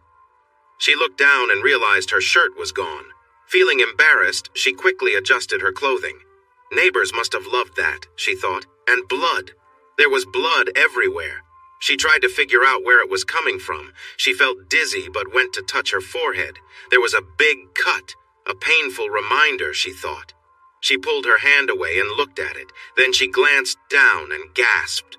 Her arm was bright red and there were bumps forming. The same was true for her chest and she could feel them on her face. She felt so hot. A wave of sadness hit her when she saw her hair. It was damaged. Her beautiful hair was ruined. She could only stare at it. Mom! Mom! You saved him! You saved Mr. Grisham, but you're hurt! Mom! You're hurt! She wanted to hug her, but when she moved, Jamie winced in pain. Sorry, Mom. I'm so sorry. It's all right, Chris. I'm okay. She's fine, girls. Please step back a little and let her catch her breath. We need to start an IV and get her to the hospital with Mr. Grisham. Is your dad around? She's divorced. Just Chris and me. Will you two be okay here by yourselves? Is there somewhere you can stay? Your mom will likely be in the hospital for a few days. We'll need to monitor her breathing closely. The girls looked at him, confused. Sorry, she breathed in a lot of smoke, and that can harm the lungs. Yes, sir. We can stay at my stepmom's, Emily. We were on our way when we saw the smoke. Why don't you say goodbye to your mom? Try not to touch her too much. It might hurt. Then head over there and let Emily know what's happening, and that you'll be staying for a few days. Yes, sir. Goodbye, Mom. We love you. All she could do was stare and mumble something like, "I love you" back. Her lips felt swollen too. Then she asked, "But how is Lloyd? Is he all right? Is he going to be okay? He wasn't breathing. He looks like he'll be all right. I think you helped save his life, but like you, he breathed in a lot of smoke, so we'll need to monitor his lungs too. He was better protected in long sleeves and pants, so he didn't get as hurt." I tripped over him and hit something I couldn't see. It was so smoky. "It'll be okay. Just relax for now and let us take care of you. Who are you, by the way?" "Jamie." "Matt. Lloyd's already on his way to the hospital.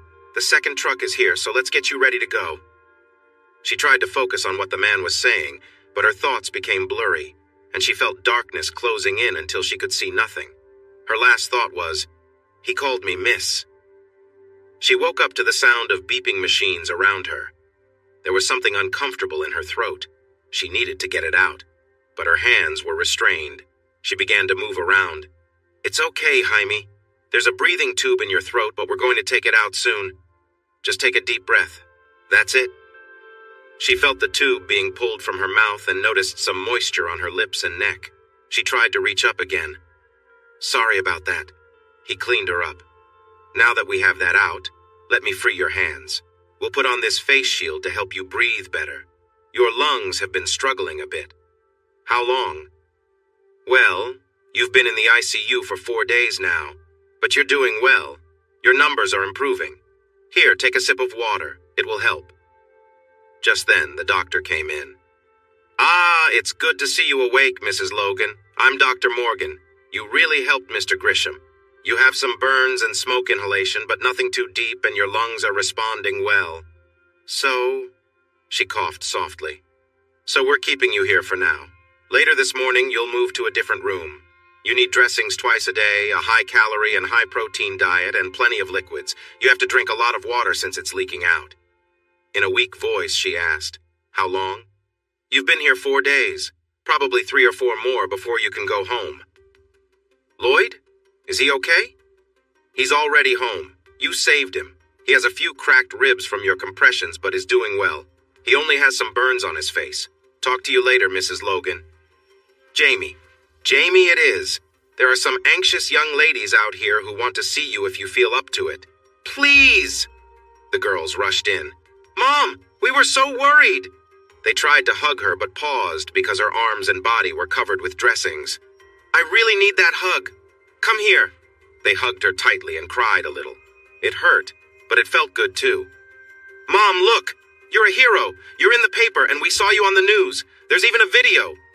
Then, in a quieter voice, she added, They had to cover you up a bit while you were doing CPR because, well, it was a little too much. But on the internet, there's no cover-up." They showed her the news clip. "Oh my goodness, they filmed me? Really?"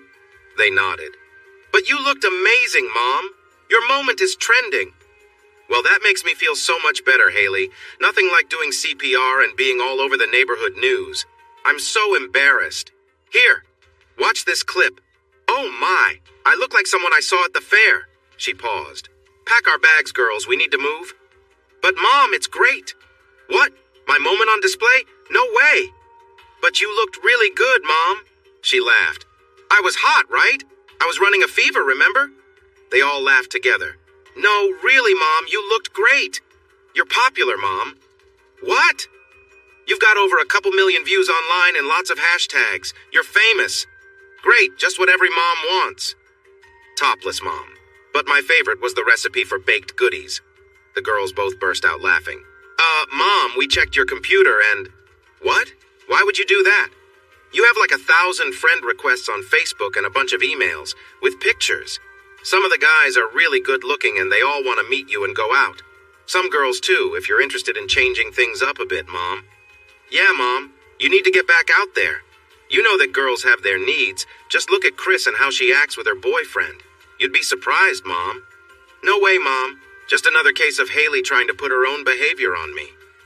Then in a soft voice, like a little girl, "Mom, you know I've always been the good one, and Haley, well," and in a motherly tone while stroking Chris's hair, "I know, Chris. You've always been the good girl who gets good grades and helps me around the house." Haley rolled her eyes. I might throw up.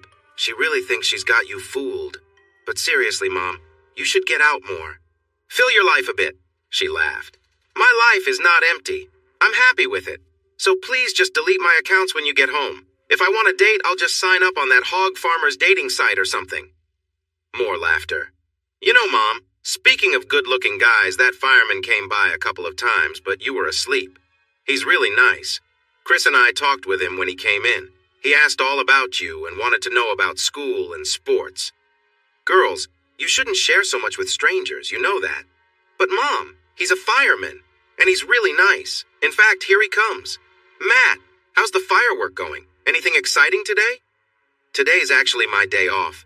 I just wanted to check in and see how you girls are doing. Hi, Jamie. You probably don't remember me, but I'm Matt. How are you? Do you need anything? Mom, we're heading out. Emily's been waiting quite a while. They hugged her, kissed her, and left with playful smiles. The universal "he's so cute" sign. She laughed. I'm doing well, Matt. Thanks for checking in on me. I guess I was asleep when you came by before. How's Lloyd? He's already been released. Doing okay. I guess one good thing about not breathing is you don't take in as much smoke. He's staying with family for a bit while they fix the house. Apparently, he had a little trouble with his cooking when he slipped and made a mess in the kitchen. He's lucky it didn't happen worse. You did a great thing, Mom. So when do you get to go home? A few more days. I need to figure out how to get back. Emily has to take the baby for a checkup. Haley can't drive yet, and they don't want me to drive. I can take you, Jamie. Okay, Matt. But why are you doing all this? Why are you visiting and offering to help? You see a lot of people after fires. Do you have a thing for single moms or something? Are you just trying to see more of me? He turned bright red and started to stumble over his words. She reached over and touched his hand. Just kidding, Matt. The girls say I'm all over social media, trending. Mom performs CPR and saves a life. I don't think I'll be able to leave the house. So you could see more than a glimpse, I'm told. But seriously, why? My mom said I should look for someone brave to date. Date? You want to date me? You don't really know anything about me, Matt. You're courageous, quick-thinking, and clearly care about your neighbors. You've raised 2 wonderful daughters who seem strong and well-adjusted. And well, you're very beautiful. Are those enough reasons? Yes, they probably are. But with bandages all over me, how can you tell what I look like? I can see it. But Jamie, I don't want to ask if you and Mr. Grisham are, together. When she heard this, she burst out laughing, so much that tears rolled down her cheeks, making things sting. Oh, that hurts. You think Lloyd and I... She kept laughing until she couldn't catch her breath. You're making my face hurt. Lloyd and I... Well, you weren't really dressed, and if you and Lloyd weren't, what happened to your top? I took it off because it was soaked, and I was trying to breathe through it while helping him. Honestly, if my situation was that bad that I would date someone his age, I'd be so embarrassed I'd just stay where I was. I wasn't really paying attention when my clothes got loose. And see? You're focused and smart.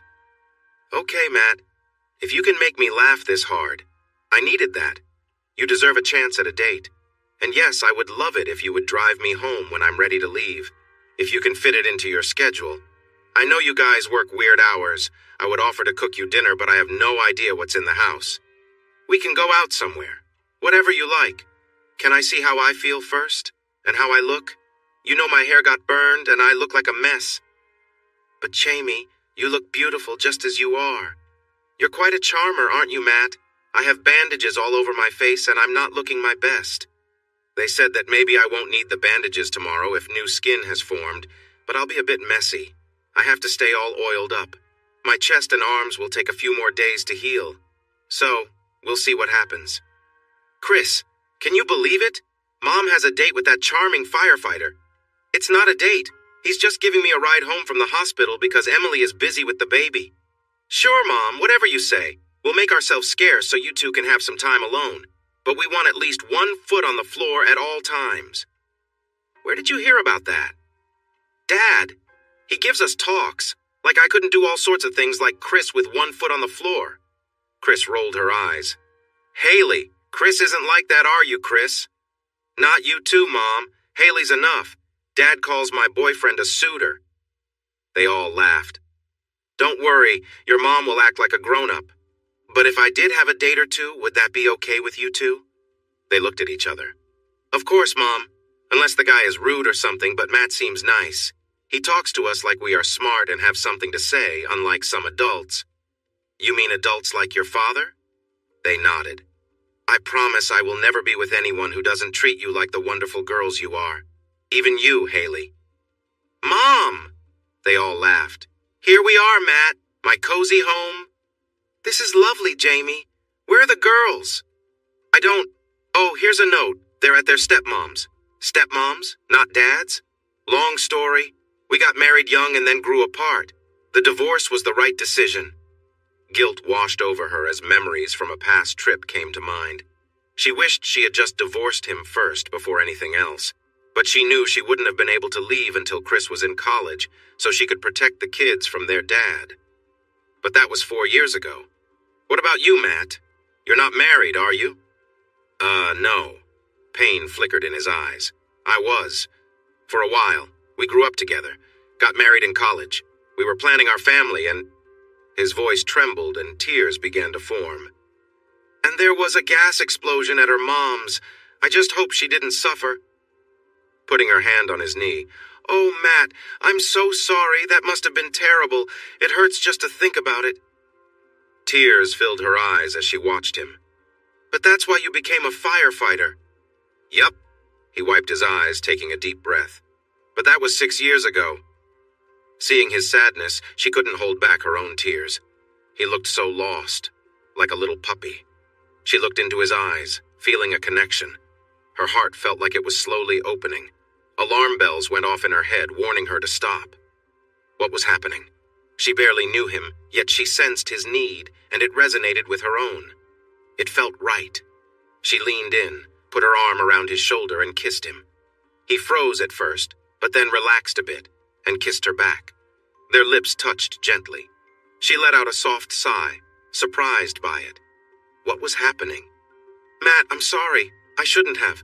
I feel so awkward. I haven't. That was my first kiss since the divorce. He kissed her again. Wow, Matt. That was nice.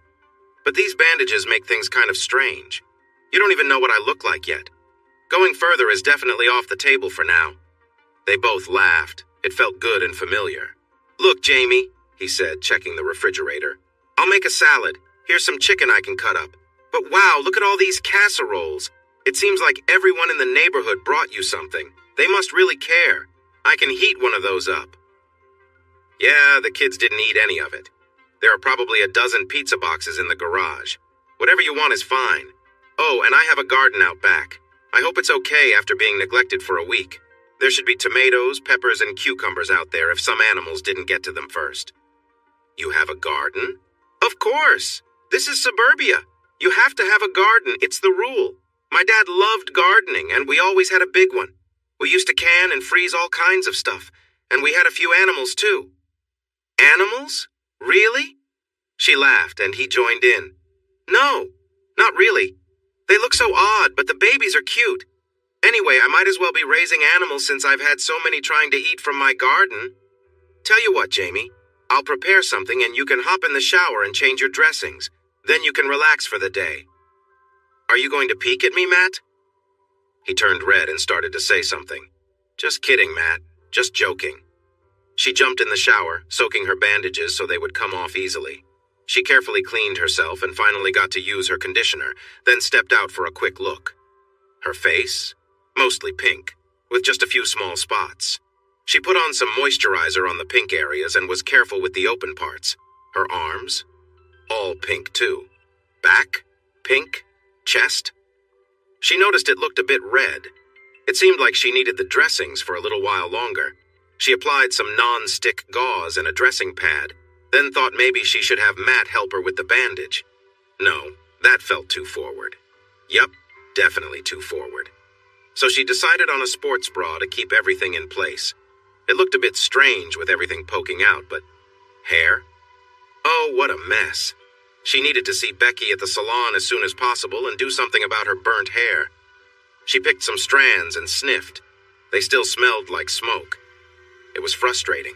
She really didn't like short hair, but maybe she could add some layers or try a different style. It would be good to look up some options before going. As for the rest of her, she felt pretty good considering she had 2 kids and was in her mid-30s. Maybe Haley was right. Maybe she was attractive. She wore a tank top to keep cool and a pair of jeans. "What did you cook, Chef Matt?" she asked with a smile. "Jamie, you look wonderful." He seemed surprised, and she could feel her cheeks getting warm. Maybe her face looked pretty bright. "I kind of miss the old look, but wow. I'm sorry to react like that. You remind me of a butterfly coming out of its cocoon. I don't really know what that means, but I'll take it as a compliment. That's when butterflies change from a cocoon to something beautiful." "Oh, got it. So, what did you make?" "A quick salad and a casserole. It doesn't look too bad." "Well, that casserole is way better than hospital food. I should really get things in order, like laundry and packing lunches for school. Thanks for bringing me home and for all your help. Can I see you again, Matt?" "Absolutely, but I need to take care of some things first. The grass needs cutting, the trash bins are out, and your downspout is loose. A big storm is coming, so let me handle those before I leave." "Matt, you don't have to. It's really no trouble.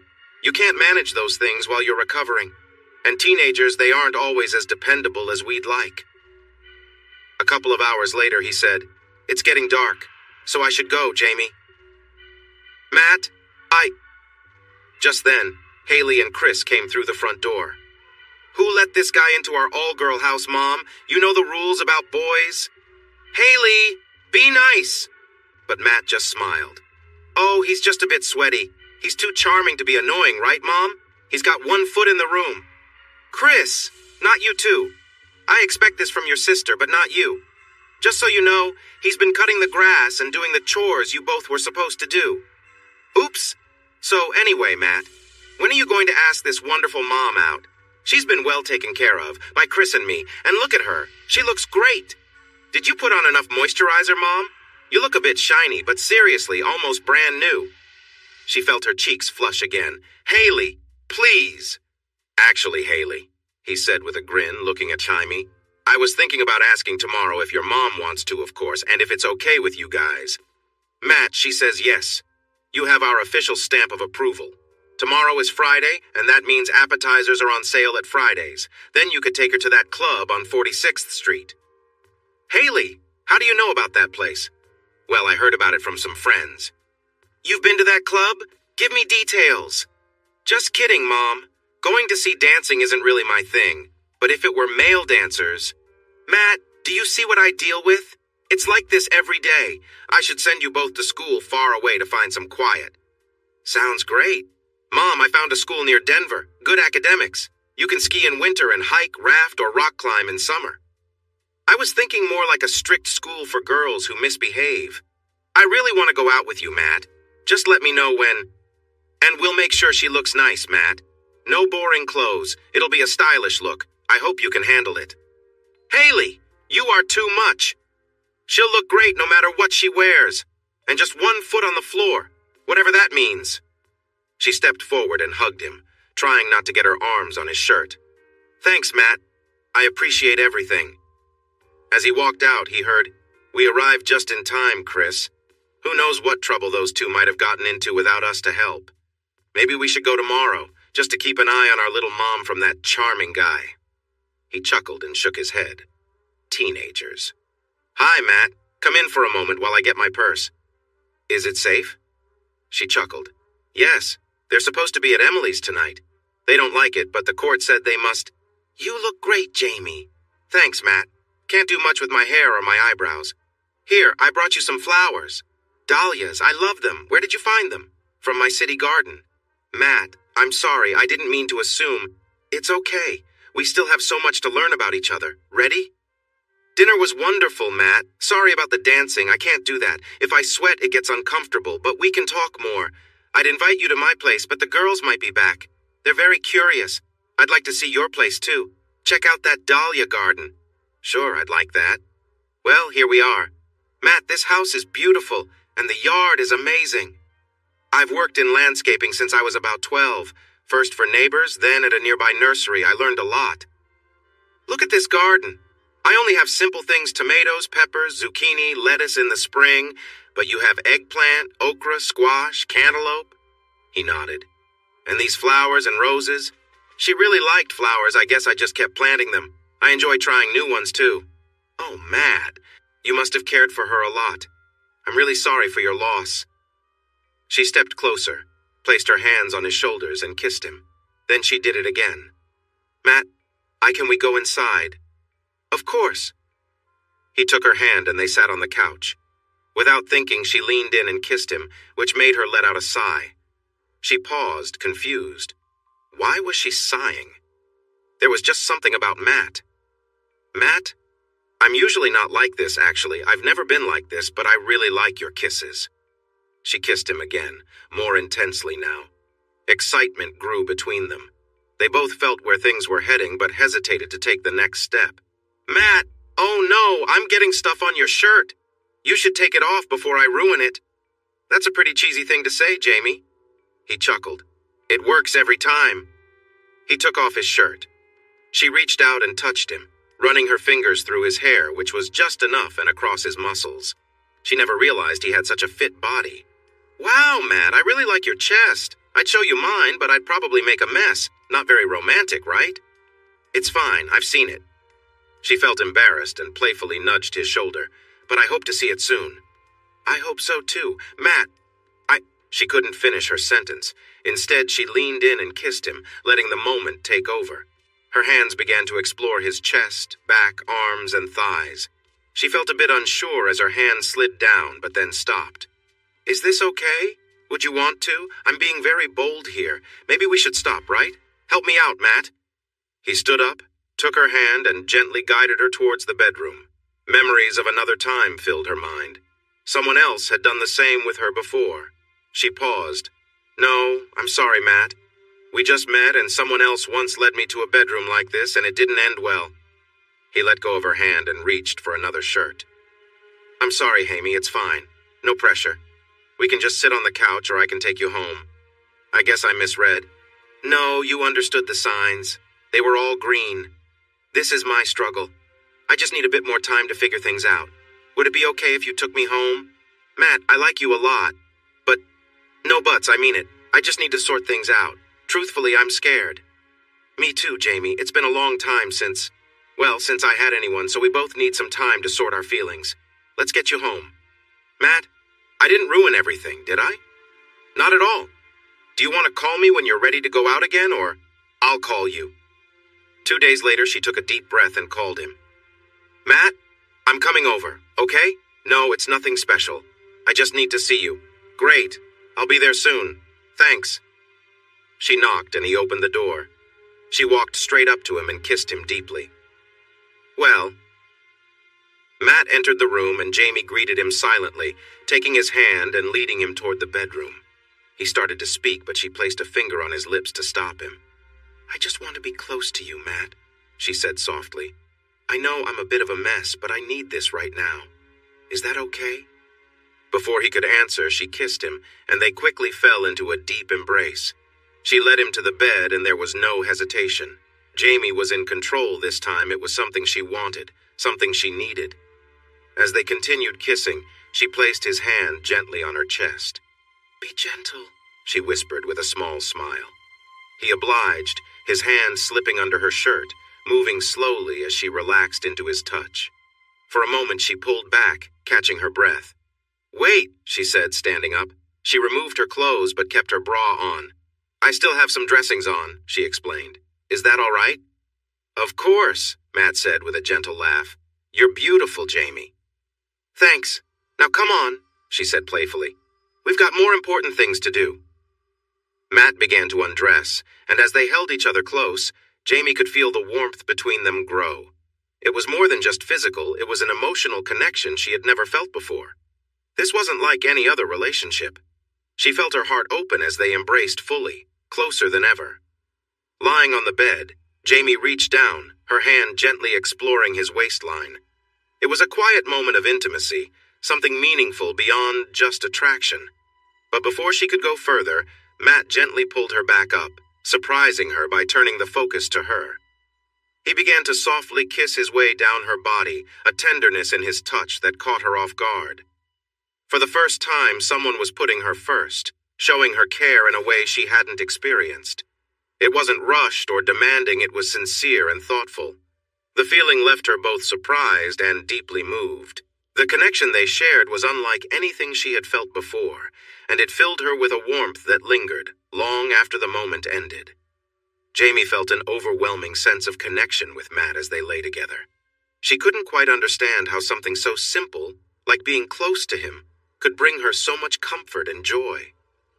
Maybe it was because he made her feel cared for in a way she hadn't felt before. As her thoughts wandered, a quiet laugh escaped her, though it was soon interrupted by a deep sigh as she became lost in the moment. The intensity of her emotions grew, and before long she felt a rush of warmth wash over her. "Matt," she whispered, almost in disbelief at how close they had become. The feeling was so powerful she couldn't help but tremble. She gently shifted her position, turning toward him, and rested her head close to his chest. Everything about this moment felt right to her. Being next to him, feeling the warmth of his presence, it was comforting in a way that words couldn't fully capture. As they lay there, her mind drifted. She found herself hoping that this relationship would last, that Matt truly cared for her the way she cared for him. She was already in deeper than she expected, but there was something about him that made her want to trust that things would work out. She cherished the quiet connection between them, and for the first time in a long while, she felt at peace. Matt pressed Jamie closer for a moment, then relaxed. He let out a surprised breath. "Wow, Jamie, that was something else." Jamie gave a playful smile, "Just trying to do my best." They were both still close, their connection strong. She moved down the bed and adjusted herself, settling in comfortably. She whispered, "Can I stay here forever, Matt?" But soon she started moving, finding her rhythm and pace, feeling in control of the moment. It was her time to focus on what felt right, knowing that they were both enjoying this together. "Turn around," Matt said with a grin. "I want to see you." Jamie laughed, enjoying how easy and natural everything felt between them.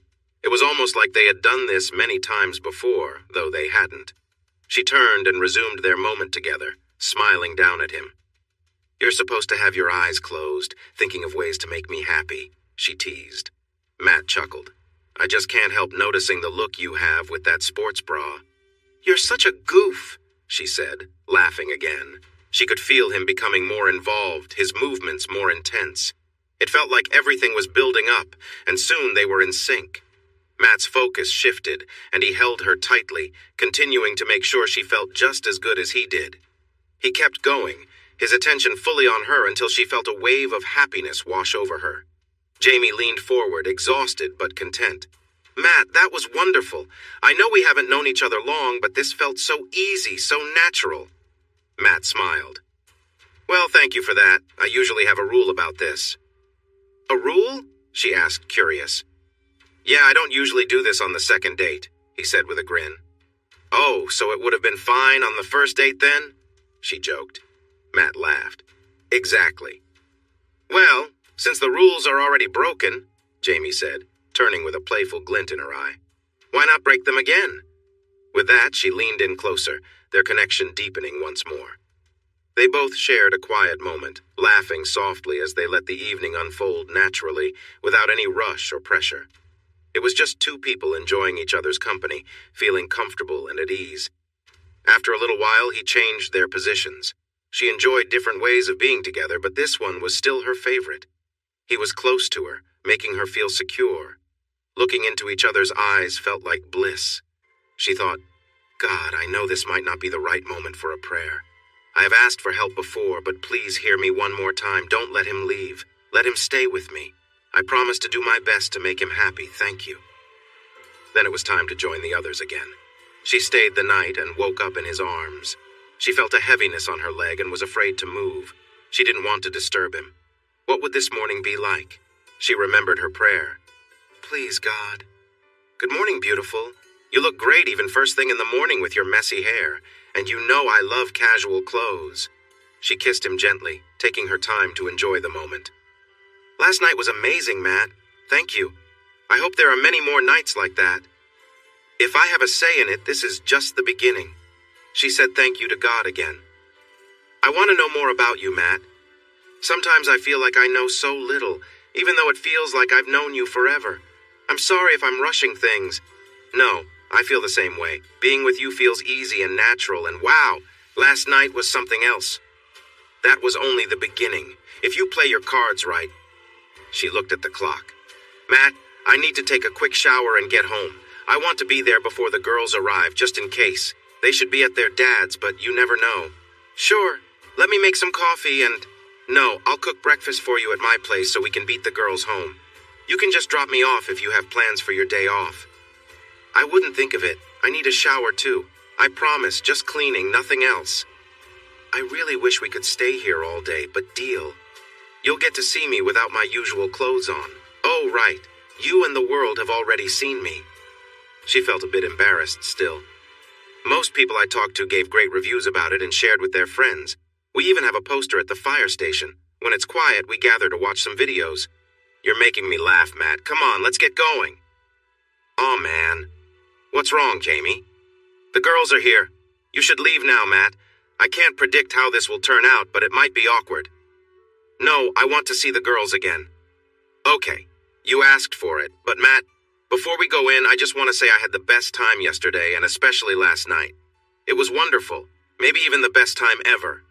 Thank you. She leaned over the truck and gave him a quick kiss. We should stop. They might be watching. Are you ready to face the challenge? They stepped inside, glancing at a watch that wasn't there. Well, Mom, looks like you stayed out a little late last night, didn't you? Haley? It's okay, Mom. I know you both were just on the couch watching a nature show and fell asleep while those cute zebras were on screen. When you woke up, the car wouldn't start. There was a big accident in the way home and the rain washed out the bridge, even though there was no bridge.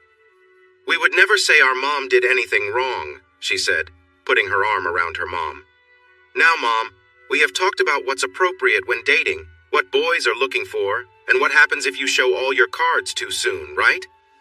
Haley, you are really something. Matt laughed. Did you grow taller? I'm just 5'10". You know, Mom, as we get older, our body changes and we can get a bit shorter. I would guess you're about 5'4", or maybe a bit less. What do you mean as we age? Well, Mom, it's been a while since you grew tall. I'm still growing, though. But let's focus on you now. I know you're new to dating, so if you have questions or need advice, just ask me. Now about other things. Should I ask you about that too, Miss Know-It-All? Definitely not. Ask Chris. She's the wild one in the family. Matt chuckled. Ever since she got that tattoo. Chris? No tattoo, Mom.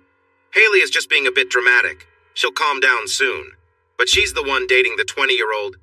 20-year-old? Haley, do you want to explain? We've talked about this. But Mom, he's really nice. And he's done so well since he got help and is working on his GED. His piercings are interesting too. You wouldn't believe one of them. Enough. Matt, I'm sorry. Yes, laugh all you want. Just wait until they tease you. We would never do that to Matt. He's too charming. Haley pinched his cheek. And he's a first responder. Thank you for your service. And thank you. So what are you two up to today? It's Saturday. Nothing much. Just hanging out online, trying to find something fun. We have to get back to Dad's. He gets all worked up if we're not there on his days. He doesn't talk or spend time with us, but we have to be near. Can't wait until I'm 18. Let's go, Chris. Let's leave this place and let them do their thing. She hugged her mom and whispered in her ear, away from Matt. Mom, you look so happy. You're glowing. I'm really glad to see it. I love you, Mom. I love you too, sweetie. Now get out of here. You've made enough noise. Matt? She stepped forward and kissed him. Last night was amazing. I'd ask you to stay, but I have a lot to take care of. I'd love to do it again soon if you want. It was great. How about I see you tonight? Oh, wait, I can't. I have a long shift tomorrow, so I understand. Just let me know when we can get together again. Sure thing. Maybe Monday? Unless things go badly. But before I go, I noticed a lot of things here that need fixing, like that leaky sink. What if I work on some of that first and then we'll see what time it is? Matt, you don't have to. We've managed fine. I insist. Do you have any tools here? They spent most of the day working together. Late in the afternoon, she took a shower for her second dressing change. She put on moisturizer and sunscreen to protect her skin. She dressed lightly, and felt good about how she looked. She hoped he would agree. She walked out of the bedroom where he was holding iced tea and staring at her. "What, Matt? Do I have something on me?" No, you just look so lovely." She felt herself blush. "Thanks, Matt, you look a bit messy." They both laughed. "It's hard to stay clean while working under the sink and changing oil in the mower. I should probably head home soon since my shift starts early tomorrow. Guess I'll have to watch some videos to relax." Matt, 3 months later. "Are you ready for this, Matt? I have no idea why John is doing this. He's never had a cookout or any kind of gathering before. My family, his family, my sister Emily, neighbors. This is so unlike him, and it worries me. And why at the beginning of December? The weather can be nice sometimes, but it isn't always. We could just say you had to work or something. No, it's okay, Jamie. What could go wrong? If I can handle Haley, I can handle this." She felt really worried. John was definitely up to something, and December was a tricky time. Haley's birthday, the ski trip, his divorce filing, and Christmas. So many changes happening. "So, how are you holding up, Matt?" "Fine. Everyone's been nice. I have to admit I need a plan for what to do. But we can figure that out later." She gave him a quick kiss. "Oh, that's not right." Look at her. "Will you be okay for a few minutes? I need to get Haley to watch the kids and help Emily clean up." "Sure. I'm just going to move over and grab another soda, and maybe a couple of cookies." "Go for it. You deserve it for dealing with this. I love you, and I love you. Go. I'll be fine." She squeezed his hand and rushed to help. "Hi, Matt, right? I'm John, Jamie's ex-husband. I'm glad to finally meet you." "Nice to meet you too, John. Thanks for coming to my little barbecue. We're almost done, and the girls will head home soon. Chris and Haley have said good things about you. No, all good things. And Emily thinks you're great. That's why you're here. Look, I don't know what Jaime told you about our breakup. She said you both got married young and then grew apart, and that parting ways was the best choice. That's true, I guess, but she left out something important. We had a Christmas ski trip and she hurt her arm like a sprain. She said she couldn't ski, but she ended up being unfaithful while the girls and I were on the slopes. It wasn't right. You can't imagine how much the breakup affected the girls. I tried to get us to go to counseling, but she wouldn't even think about it. It broke my heart. We had been together since college, so be careful with that. So again, you seem like a nice guy. Do what you want with this information. Thanks again for coming and being so great with the girls." Then he turned and walked away. Matt was very quiet on the way home. Something was clearly bothering him. She needed to talk to him. "Okay, girls, go inside and get ready for bed. I'll be in soon to read your favorite story." "Mom, we don't do that anymore. Unless you'll read us that silly one Chris bought.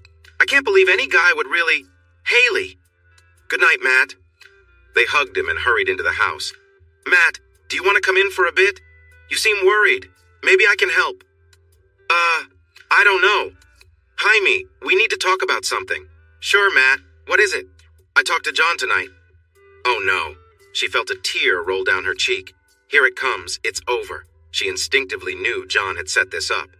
"And he said you were unfaithful while your family was on vacation. Is that true?" Oh no. Her world was falling apart. Another tear fell from her face, and she could hardly keep her eyes open through the tears.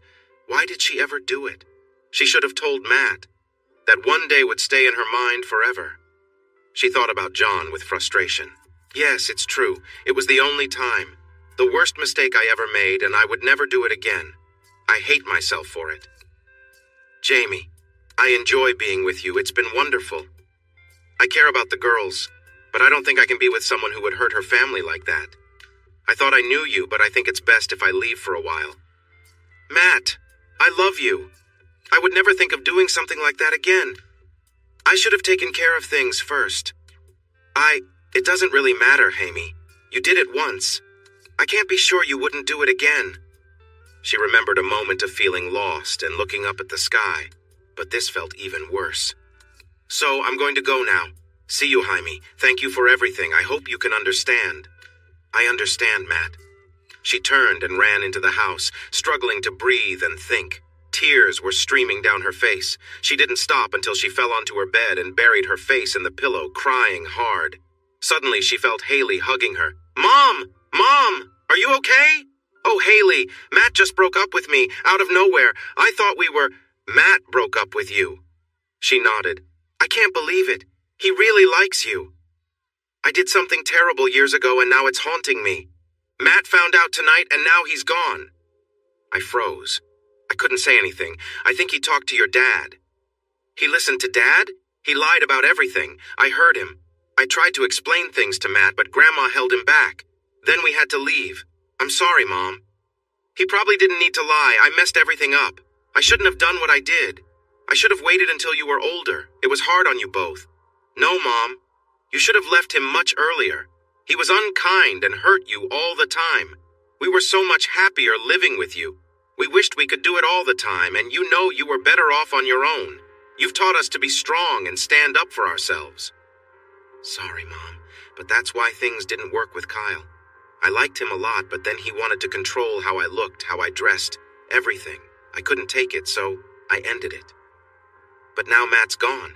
I thought I was doing fine on my own. I was just starting to open up and truly connect with Matt, and then your dad took that away from me too. How can he still affect my life like this? How can he feel happy while I face so much sadness? I've been struggling my whole life. Why is that? Mom, how do you know he's happy? He won't find true happiness. He'll always feel like something is missing. Honestly, despite everything, you're better off than he is. In time, things will work out. Remember, you have us. What you did wasn't ideal, but it's nothing compared to what Dad did with Emily and others before her. Haley, how do you know about all this? Mom, we share a closet, and Dad wasn't quiet when he argued with you. Chris was too young to notice, but I felt so angry about what he did. I worried when you came back after that trip, and I wanted to be there for you. But you did great on your own. I'm proud of you, Mom. They shared a warm hug as Jamie cried. Thank you, Haley. I don't know what I would do without you and Chris. Just let it all out for now. Isn't that what you told me when I broke up with Kyle? I'll sleep here with you tonight, okay? Thank you, Haley, but I'm sorry. I shouldn't drag you into my problems. I'll handle this myself. No, Mom. It's our problem. It affects all of us. We want to help. Let's get you settled and comfortable. Just give it some time. You'll find someone who cares, even if it's not Matt. But I think he'll come around.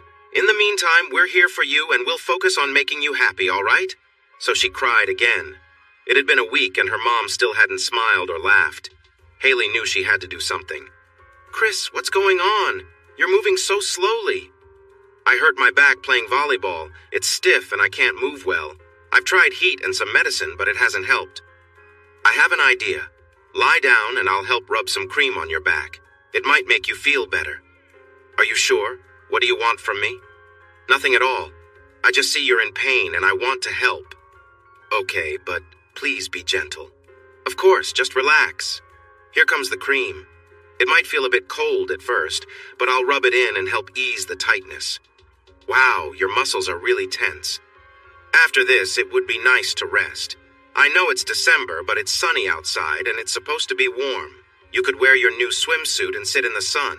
That should help too. Good idea. What is that noise? Oh, just getting something else to help out. All done? How does it feel? Actually, much better. And you didn't hurt me. You hurt my feelings, sister. Go lie in the sun for a bit and you'll feel better. Okay, I have to go. Mom, I'm heading to the library to find some information for a school project. I'll be back soon. Chris is going to relax in the sun for a while as her back hurts. You might want to check on her. Okay. Chris walked by with a towel and lay down on the lounge chair, facing the sun. Her mom stepped outside a little later to see how she was doing.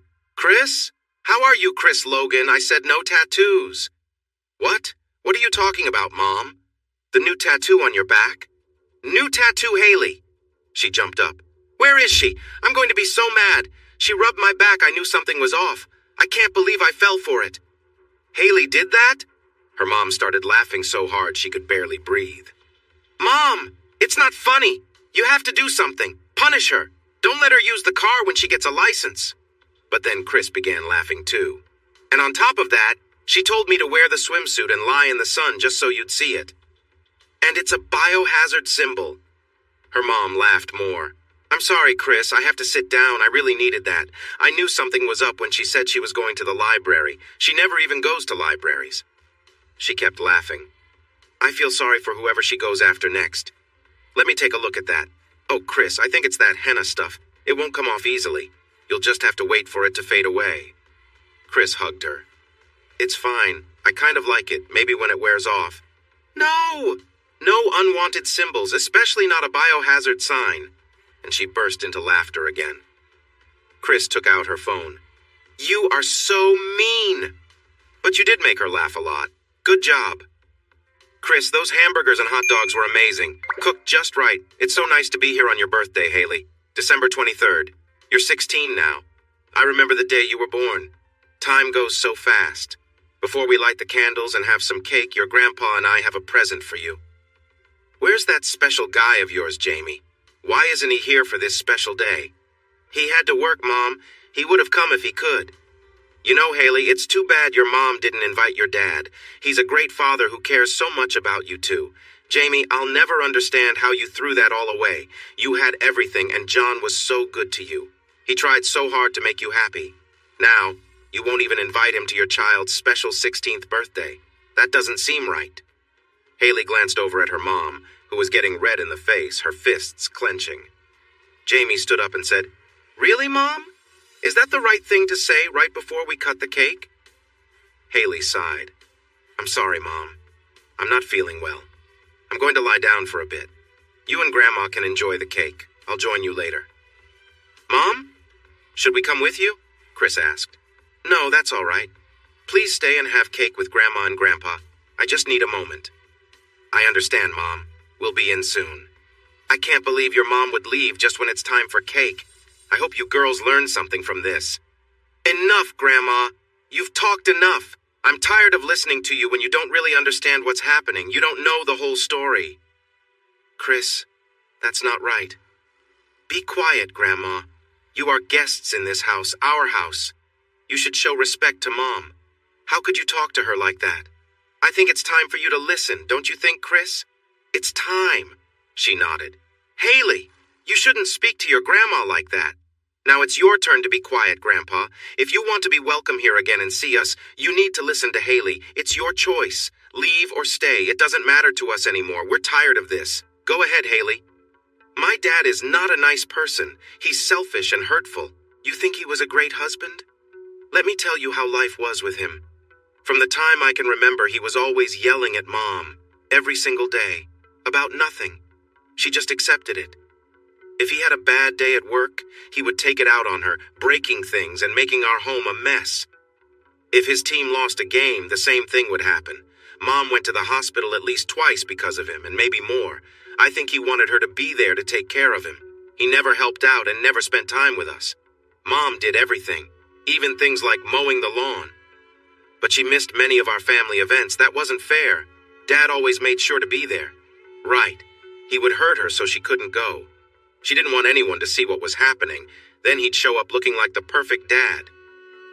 You really think she fell all the time? Please, she coached sports and helped us with dance. She was active and strong. He broke her arm and made her injuries worse. And now he's starting to do the same with Emily. More trips away, late-night meetings, finding fault, yelling. I don't think he has hit her yet, but it seems to be getting worse. Haley, I just can't believe this. Why would you say things like that? Are you really so unaware, Grandma? Just wait here for a minute. I'll be right back. Haley, do you think that's a good idea? Mom doesn't know we know about those pictures. It's time to show what I have, Chris. She returned and laid some photos down in front of her grandmother. What do you think these are, Grandma? Who is?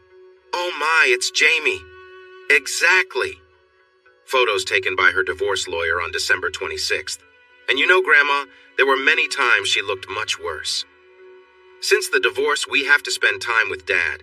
He doesn't talk to us or do anything with us. Invite him to my party? I don't think he even remembers my birthday. And that's just the beginning. You're right, Grandma. What Mom did wasn't fair. But did you ever ask her why? Did you hear her crying at night, asking for forgiveness? No, I didn't think so. She said she made a mistake but didn't talk about anything else, Haley. Of course not. She tried to stay respectful while Dad spreads lies about her everywhere. Almost none of it is true. She has never said anything bad about him, but he complains about her every time we're with him, even now. He's talked so much that people believe him and look at her funny. Even her own parents accept what he says. And now she's happy with Matt. Things are going well. Dad has a barbecue. He's never done that before. But he did it just to talk to Matt alone. I heard what he said, trying to convince Matt to leave her. That's why Matt isn't here today, Grandma. Dad couldn't stand to see her happy, so he took that from her too.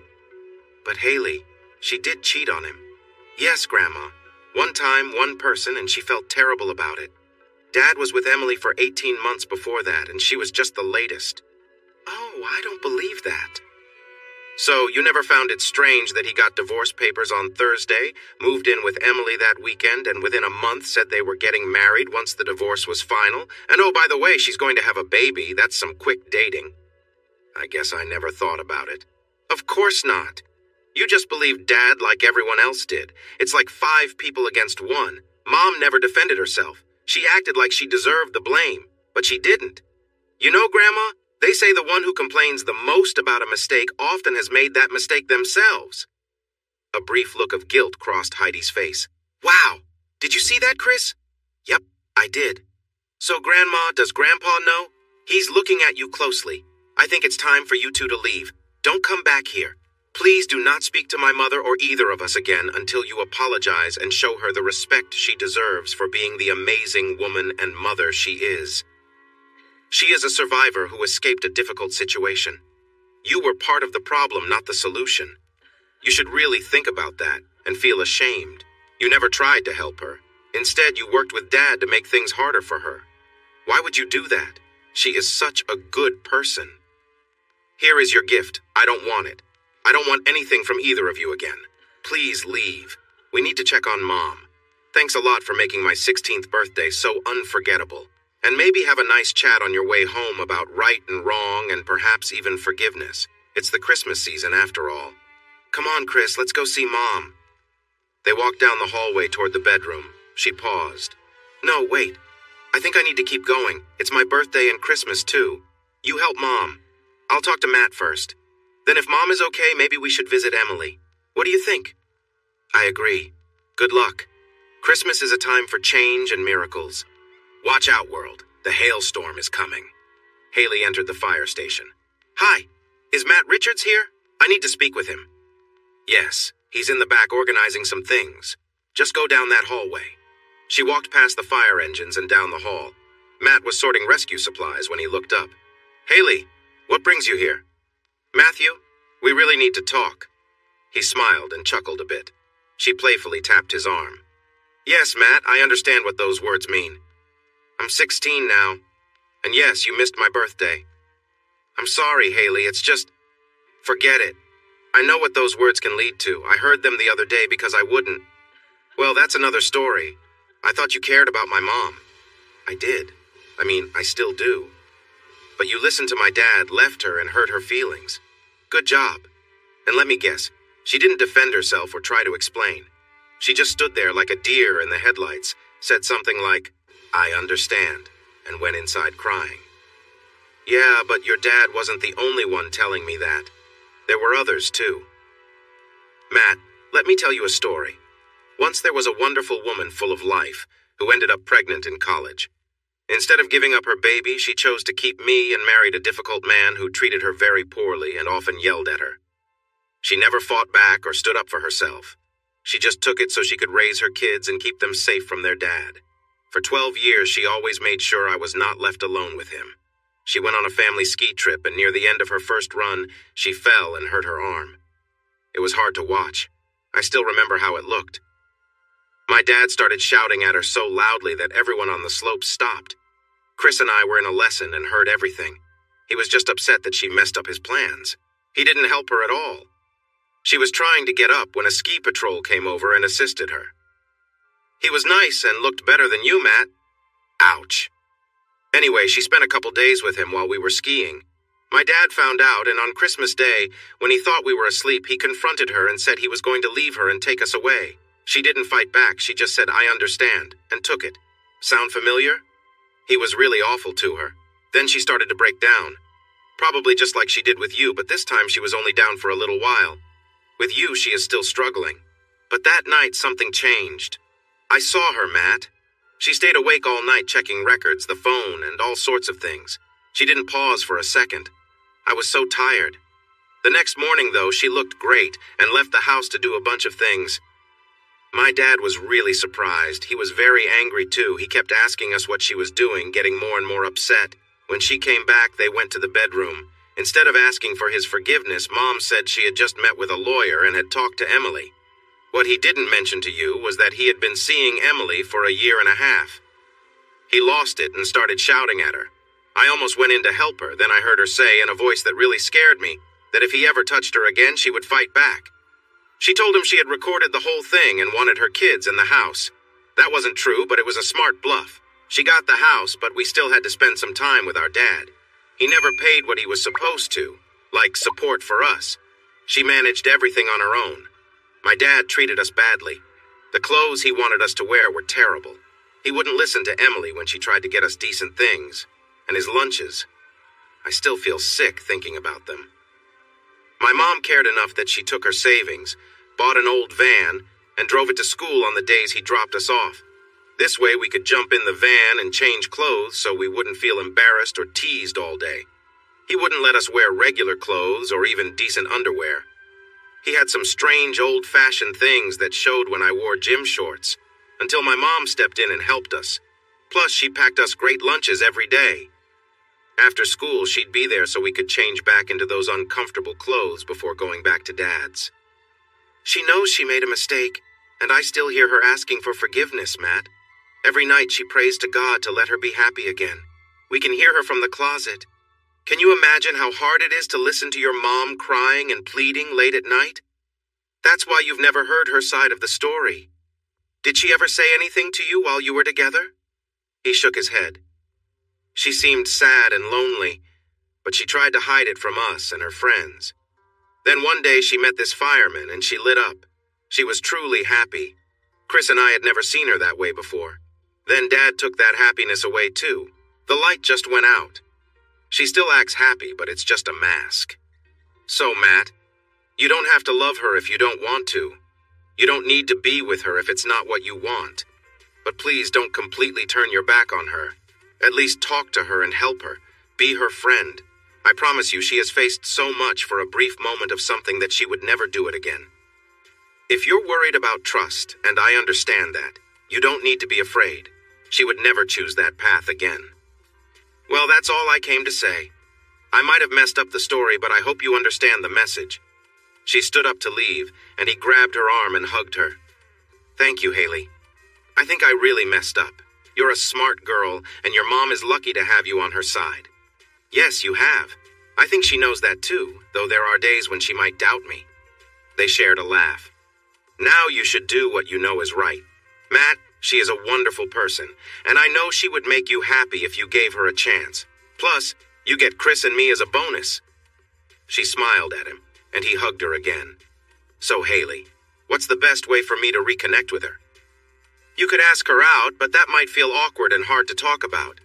I suggest letting me know when you're planning to come over. Chris and I can step out, and then you'll have the house to yourselves. She'll be surprised to see you, and I bet she'll be really emotional. I wish I could film it. What about tonight after work? Around 7:30? That sounds perfect. Thanks, Matt. She gave him a quick kiss on the cheek, turned, and left. Suddenly the doorbell rang. Who could that be at this hour? Matt! What was he doing here? She panicked. Her hair was a mess. She hadn't put on any makeup, and she worried that she smelled from all the cleaning she had been doing to distract herself from her problems. She quickly looked down. Her clothes. She thought she looked terrible. Oh no! She opened the door. Matt, what are you doing here? Did you leave something behind? No. Jamie, I need to talk to you. Can I come in for a bit? Sure, I guess. But, Matt, I've been cleaning. I look a mess. You look great as always, Jamie. Well, I don't know where to start. Your friend John told me about the ski trip, and I guess I was really surprised. Maybe that's not the right word. But I couldn't believe someone would act that way on a family vacation. My dad cheated on my mom, and it was terrible. I never wanted to find myself in a situation like that, but I didn't give you a chance to explain. So, could you tell me about the young girl that got pregnant and the ski trip? Matt, how do you know about that? Haley, that's why they left tonight. Matt, she shouldn't have... No. She did the right thing. She made me listen. She helped me see that I jumped to conclusions without hearing your side of the story. But you probably wouldn't have told me everything anyway, would you? She shook her head. Matt, it was the biggest mistake I ever made in a life filled with mistakes. I would never do anything like that again, ever. But I did, and it made me feel unworthy of being with you. Are you kidding? It's the other way around. You're strong and confident. You raised 2 amazing daughters, and it seems like you did it all by yourself, not John. So I want to know about you, Jamie. I want to hear what you've held back from me. So she began to share. The years of feeling trapped, the hard times, the need to stay in the marriage for her daughter's sake, the ski trip, and then the aftermath. She started to cry early on, and he sat next to her, wrapping an arm around her, pulling her close as she shared her story. And then you faced me, and my guilt hit me hard. I knew I deserved to feel bad for what I'd done. I know it's not right to feel that way, but I did. Matt, it's all right, Jamie. It's in the past. You've punished yourself enough. He turned her head gently and kissed her. She turned to him, and they kissed again, more passionately. Matt, I've never felt this way about anyone before, not John or anyone else. I know we were only together for a few months, but I feel the same, and it's strange and a little scary. I haven't felt this way for 6 years. She took his hand. Matt, could we? He nodded, and without saying anything more, they moved to the bedroom together. But again she paused. Matt, my whole life others controlled me. They made all the choices and judged me. I will never let that happen again. But I don't want to control anyone either. I don't want to make all the decisions myself. I want a partner, a teammate, someone I can trust. I want us to make decisions together as a team. I understand that 2 people may not always agree. Sometimes one of us has to give in, or we might need to delay decisions, but we have to be equals. If this is something that works for you, I'm all in, now and for as long as you want me. You won't need to worry about me looking for anyone else. I've made my share of mistakes, and I've learned from them. So before we go on, I need to know, am I dreaming, or can this really work for us? Is this a path we should explore? Jamie, I've only felt this way once before, and I didn't think I would again. It can only work if we are partners, equal and honest with each other. I'd love to take this chance and see where it leads us. Honestly, I can't imagine it going wrong. She leaned in and kissed him. Oh, Matt, I hoped you'd say that. She smiled at him. But I would have spent the night with you anyway because I really need to be close to you tonight. He chuckled as they entered the room together. She turned and locked the door, then closed the closet. He looked at her curiously. The kids. Just in case. She held him tight, and they kissed. Oh, Matt, I've missed you so much. I've longed to feel you close. It's been hard. They embraced again and kissed before moving toward the bed. A couple of hours later, Chris, look, Matt's truck is still in the drive. In a playful tone, she said, What are those kids up to? We better be quiet when we go in. They sneaked inside, and Haley pointed to the closed bedroom door while putting a finger to her lips. I better close the closet door. Early the next morning. In a whisper, Chris, wake up. The truck is still here. We have to get to work. Remember those Valentine's cookie cutters? Let's make heart-shaped pancakes. Where's the pancake mix? Grab the griddle and some bacon. Start the coffee. Can you get the plates? And Matt, do you smell something burning? It smells like plastic. I need to check. Oh no, it's morning. If the girls are here, just be ready. She quickly put on a robe and headed out, while Matt got dressed. As she went down the hall, she heard noise coming from the kitchen. Girls? What is that smell? Nothing to worry about, Mom. Just a little cooking mishap. We've got it covered. Haley forgot that plastic cookie cutters don't belong on hot griddles, she laughed. True, but look at what we made. Heart-shaped pancakes for the lovebirds. So is there anything we should know about, Mom? Jamie turned red.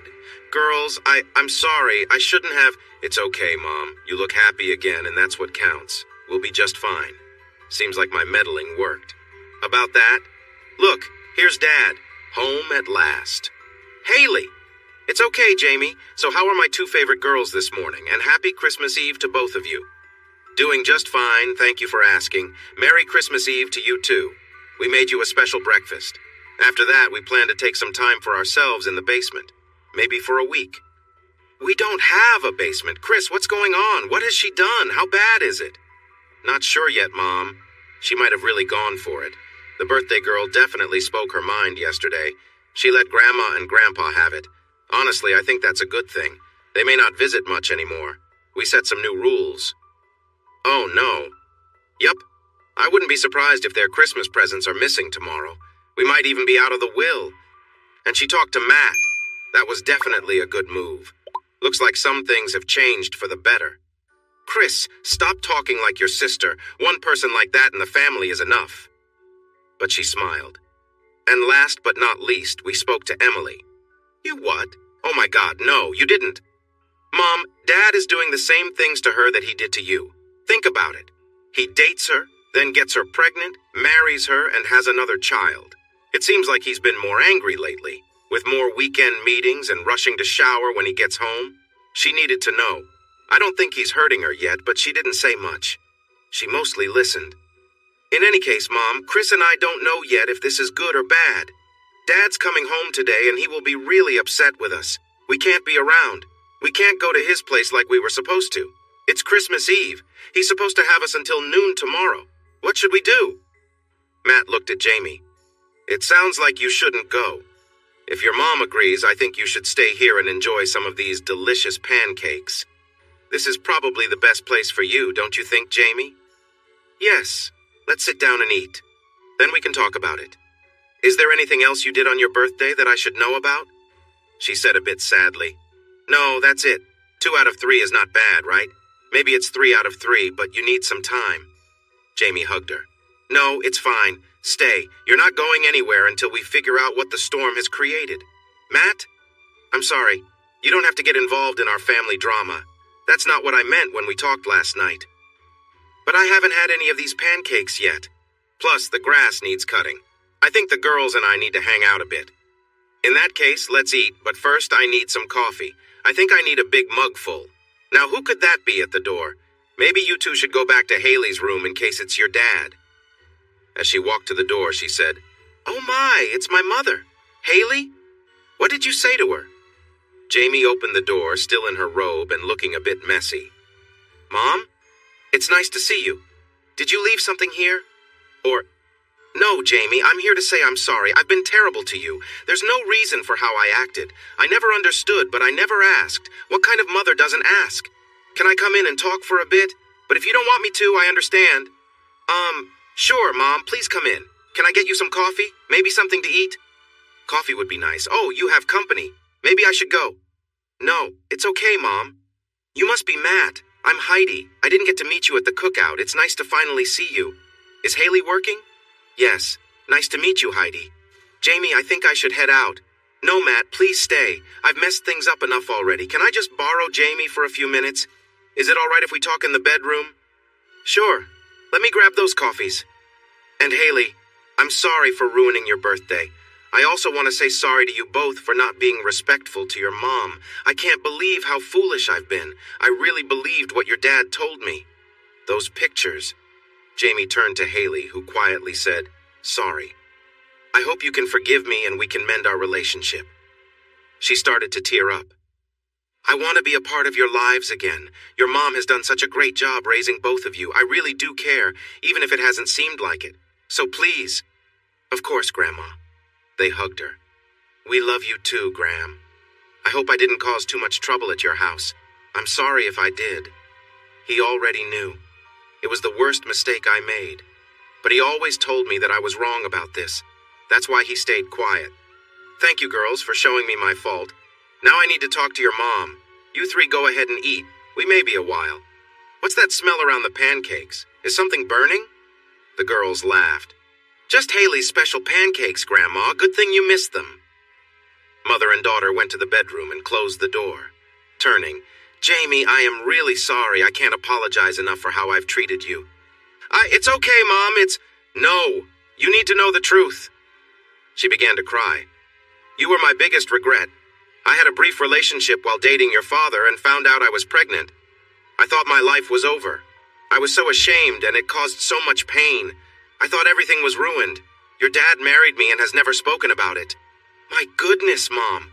I had no idea, but it doesn't matter. He may not be my real father, but he is my dad. He will always be my dad. He loved you from the moment he found out. When you were born, I felt regret and thought about my past mistakes every time I looked at you. I was unkind and blamed you for everything. I turned away from you and welcomed your sisters instead. I was not a good mother. Your father often yelled at me about this, and it almost broke us apart. But he was worried about leaving you alone with me. Does that sound familiar? I was like a mean stepmother, but I was your real mother. Oh, Jamie, I am so sorry. You don't need to forgive me. I know I don't deserve it, but... She couldn't continue. Jamie hugged her tightly and whispered in her ear, Mom, it's okay. I get it. I understand why you felt that way. I love you, and we've both made mistakes. Let's turn a new leaf and start fresh. But wow, this will take some time to process. Dad knows you were going to tell me? She nodded. He wanted to do it a long time ago. Matt and the girls had breakfast and talked about everything that had happened in the last day. Then, there was a loud knock on the door that made the pictures on the wall shake. Haley? Chris? Is it always this loud at your house? No way. If it were, I would have volunteered to go to boarding school. Anywhere would be better. But it is Christmas Eve, so maybe it's a gift for me or something? Moving toward the door, she said, Oh no, it's Dad and he looks really upset. What should I do? The pounding got louder. I know you're all in there. Your cars are here. Open the door now. You two go with your mom. I'll handle this. They hurried down the hall while Matt opened the door. Matt! What are you doing here? We talked about that dishonest ex of mine. I thought you were smarter than this. Sorry to let you down, John. It seems you missed some important details about your actions. She's probably just lying to hide her own mistakes. It's different for guys. Now step aside and let me into my house. Those girls are going to face the consequences for what they did. Move out of the way. Sorry, John, this is Jamie's house. Why don't you leave for now and you can talk later when things are calmer? No way! The court order says I get the girls this Christmas, so I'm taking them now. Why don't you wait here until I check with Jamie? Matt closed and locked the front door, then walked to the bedroom and knocked. Jamie, what do you want me to do? I know you heard that. Matt, I'm so sorry you're caught up in this. Nothing like this has happened before, at least not since I was married to him. Be careful, Matt. He can't take the girls. I won't let him. He's dangerous. She stood up and her mom held her arm. Let me through, Jamie. No telling what he might do to you, but I think he wouldn't harm me. Maybe I can calm him down. Heidi walked to the door and opened it. What? You're here too. I thought I recognized your car. He suddenly seemed calm and friendly, just like an old friend. Heidi said, I don't have a problem with you, but the court says this is my Christmas time. I get the girls today and tomorrow until noon. I just want Jamie to follow the court order. It seems fair since Jamie had the girls last Christmas. Don't you think that's reasonable? John, you're clearly upset and still very angry, even though you're trying to calm down. You were about to break down the door. I worry about the girls' safety if they go with you, so I have to say no to your request. John's anger grew. He clenched his fists. Matt came to Heidi's side and she gently held him back. John, I'm sorry, but with how you're acting right now, it doesn't matter what the court says. If you have a problem, we can handle it in court. I don't think the girls should go to your house again. Their safety is our top priority. But remember, if we go to court, we'll also seek the child support you haven't paid. If you win, I'll appeal it everywhere. That will cost you a lot. Make sure it's worth the fight. No, we won't need court. I'm just going to call the police and have them take the girls. It's my right. I'm their father, and the court agreed to this. He stomped to his car and sped off. A neighbor named Carl walked up and gently knocked on the door. Heidi opened it and smiled. Carl, nice to see you. How can I help? Good to see you, Heidi. I heard everything. John scared me. He often yelled at Jamie, but this time was different. Please don't let him have the girls. He seems dangerous. If he calls the police, they might need to stop by my place for some details from an eyewitness. Thanks, Carl. We should catch up another time when things settle down. I'd love that. Just have them come to my place if needed. Merry Christmas, Heidi. Merry Christmas, Carl. An hour later, the police arrived. Jamie opened the door. "Hello, officers. I'm Officer Benedict, and this is my partner, Kyla Rand. May we come in to ask you some questions?" "Of course, officers. What do you need?" "Are Haley and Chris here?" "Yes, they are. The court order states that it's your ex-husband's weekend, and he claims you're not letting him see the girls." "He's right about that, but he left out some important details." "Matt, what are you doing here?" "Oh, so you're the Jamie." "That's correct. He was angry and threatening, clearly out of control. It would not have been safe for the girls to go with him." "Why was he upset?" "Because the girls told his wife that he might be unfaithful to her, just like he was unfaithful to me. When I told him I called Emily, his current wife, he hit me in the face and seemed ready to hurt me for what I had done when I finally stood up to him. That morning, he made threats about getting back at them, and it scares me to think about what he might do.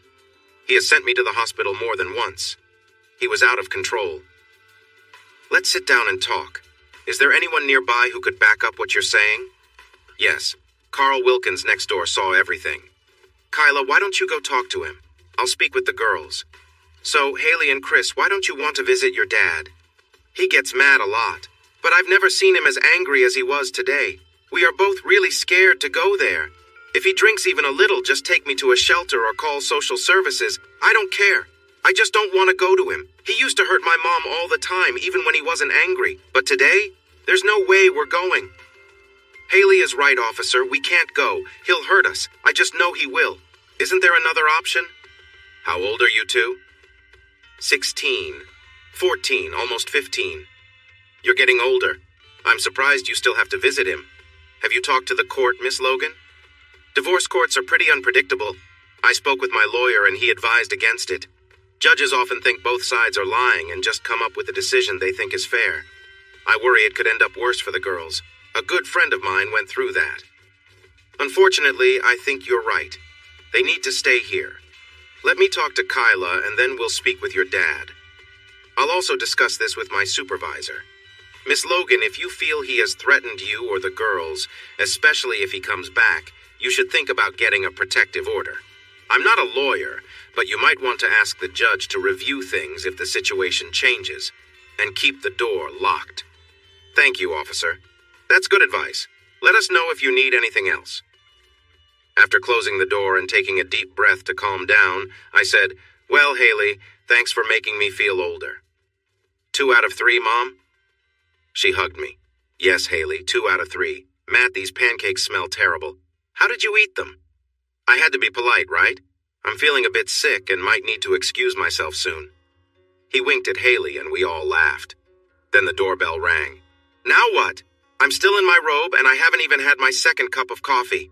Emily, oh my goodness, your face. Come in, come in. Girls, help with the kids." Starting to cry, she said, "I'm sorry, Jamie, I didn't know what else to do." "Where to go?" "I looked through all our papers like Haley suggested, and I saw that John was acting the same way around you. I talked to him earlier, but he was already upset that the kids weren't there. He started shouting and pushed me. I tried to protect myself, but when he hit me, everything went dark for a bit. When I woke up, he was gone. I called the police and they planned to take him in for his actions, but I worry they might let him go. What if he does something to the kids? I know I should get a divorce, but that takes time. I am terrified. I wish I had ended things when you called, but I just don't know what to do. This was the only idea I had. I'm sorry, Jamie. I should have left him earlier, but I was pregnant and... It's okay, Emily. You made a smart choice." Jamie hugged her tightly as she cried. "You can stay here as long as you need. Come inside and sit down. Would you like some coffee? Haley, please put away your last attempt at cooking and make us some eggs. Mom, maybe you can help her." "Mom, I can cook eggs. It's making the toast that's hard," Haley laughed. "Chris, can you grab an ice pack from the freezer and a towel? We might need it for the swelling. Emily, do you think we should take you to the hospital? How is your head? Any dizziness or problems seeing? Matt, you know what to check for. Could you see her for a moment? Emily, if you got knocked out, it's probably a good idea to get checked at the hospital." "Matt is here? Oh, Jamie, I'm so relieved. John said he would ruin things between you two, and I was scared he did. You both looked so happy at the party, until the end. I tried to stop him.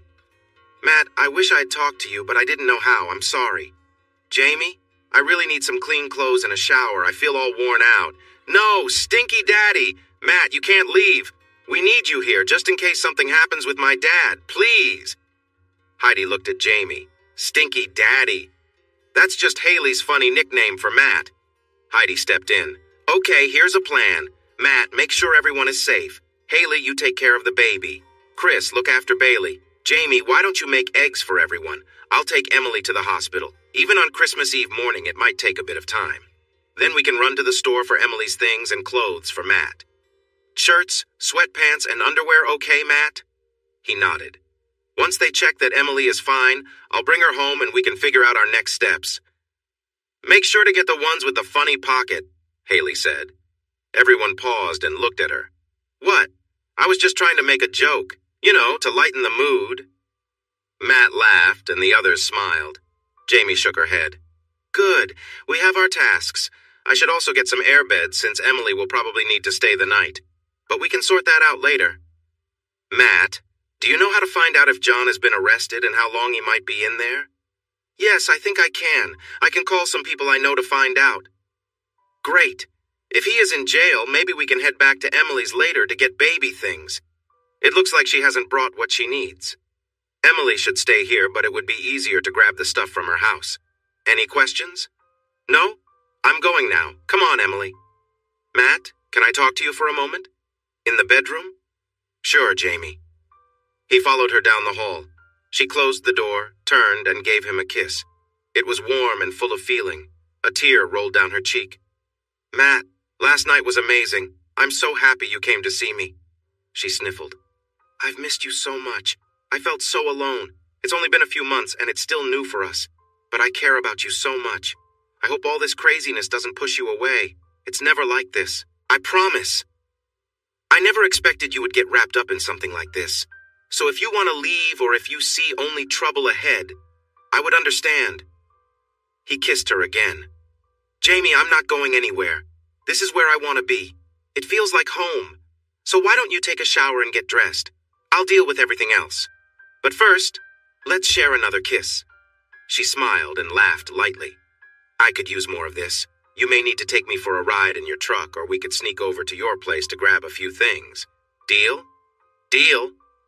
Later, while enjoying her second cup of coffee and some eggs, she asked, So, Haley, your 16th birthday was quite an adventure. Any plans for your 17th? Definitely not, Mom. I've done plenty of good deeds. The world is better for it. But Chris mentioned something about solving climate change or challenging the whole football team. Haley, I'm sure it would only be the starters. Chris rolled her eyes as the others laughed. You too, Mom? I'm sending my application to boarding school tomorrow. Besides, it would only be the offensive starters. I already dealt with the defense. Chris? So it's Christmas Eve. Let's get the presents out. Can we skip the cookies and milk this year? No way! Bailey's 3. She needs that, plus the night before Christmas and all the other traditions. She should get excited about these things. All right, we don't have any cookies, though. No problem, Mom. Chris and I can make some sugar cookies. Bailey can help, and then she can help decorate. We need to include her in all of this. Chris, will you be in charge of the cookies? Of course. We want them to be tasty. Unlike the pancakes. Look, here comes Emily and Grandma. We'll help her with her things. I have a slight concussion. No broken bones, and everything else looks good. Any news about John? I called someone on the police force. John is in. The judge won't see him until the 26th, so he will be there for a while. How about I take the van? I can try to get to Emily's and pick up some things. I could make a list, but it might be better if you came with me, Em. Do you feel up to it? She nodded. It seems you all have things under control. I'm going to spend time with Grandpa. She hugged Jamie. I hope you can forgive me for my mistakes. I was really wrong. Of course, Mom. Can you both come by tomorrow for lunch or something? I'd like that. She hugged the girls. And thank you for making this happen. Can I bring some gifts tomorrow? You and gifts are always welcome, Grandma. See you tomorrow. Merry Christmas. Come on, Matt. Let's get to bed. Tomorrow we'll start early. You're staying for Christmas, right? I wouldn't miss it. I just need a shower first. Is that all right? Only if I can join you. But we have to be quiet because of... I get it. We have to stay dressed and leave the door unlocked.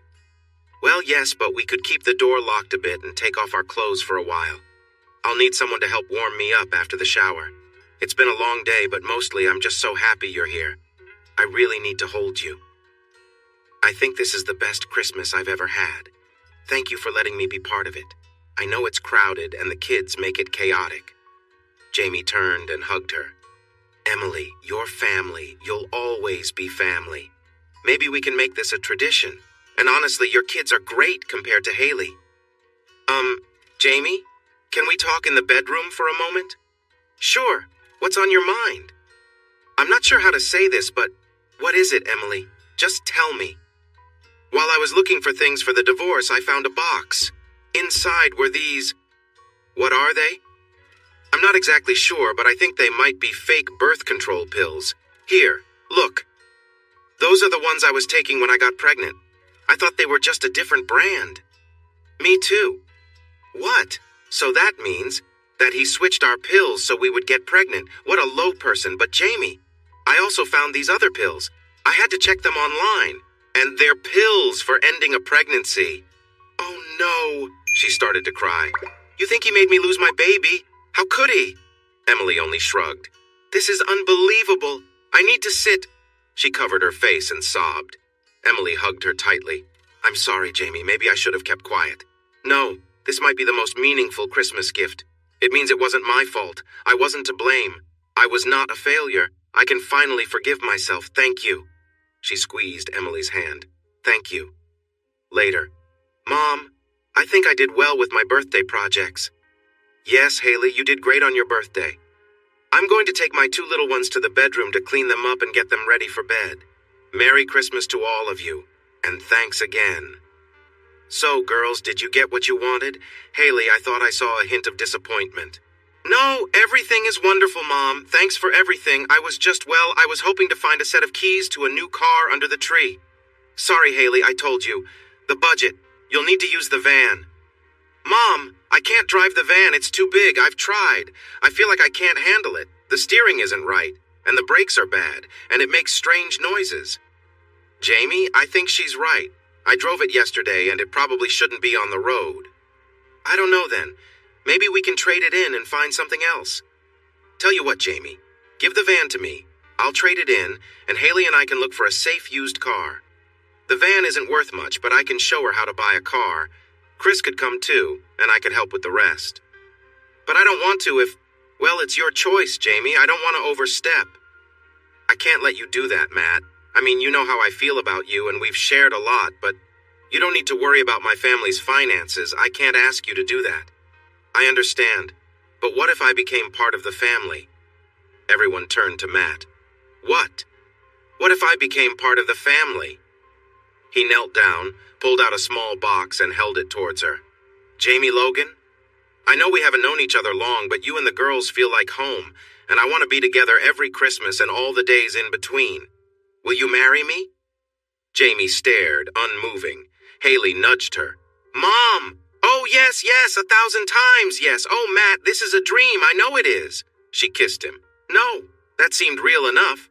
She laughed and hugged him tightly. Geez, Mom, can we have some privacy? There are kids here. She held Matt tightly. Matt, I will work every day to make you happy. I promise. I guess that makes it 4 out of 3, right, Mom? Yes, Haley. So, Daddy, about that car. Haley, best Christmas ever. Hey, everyone. Thanks for watching.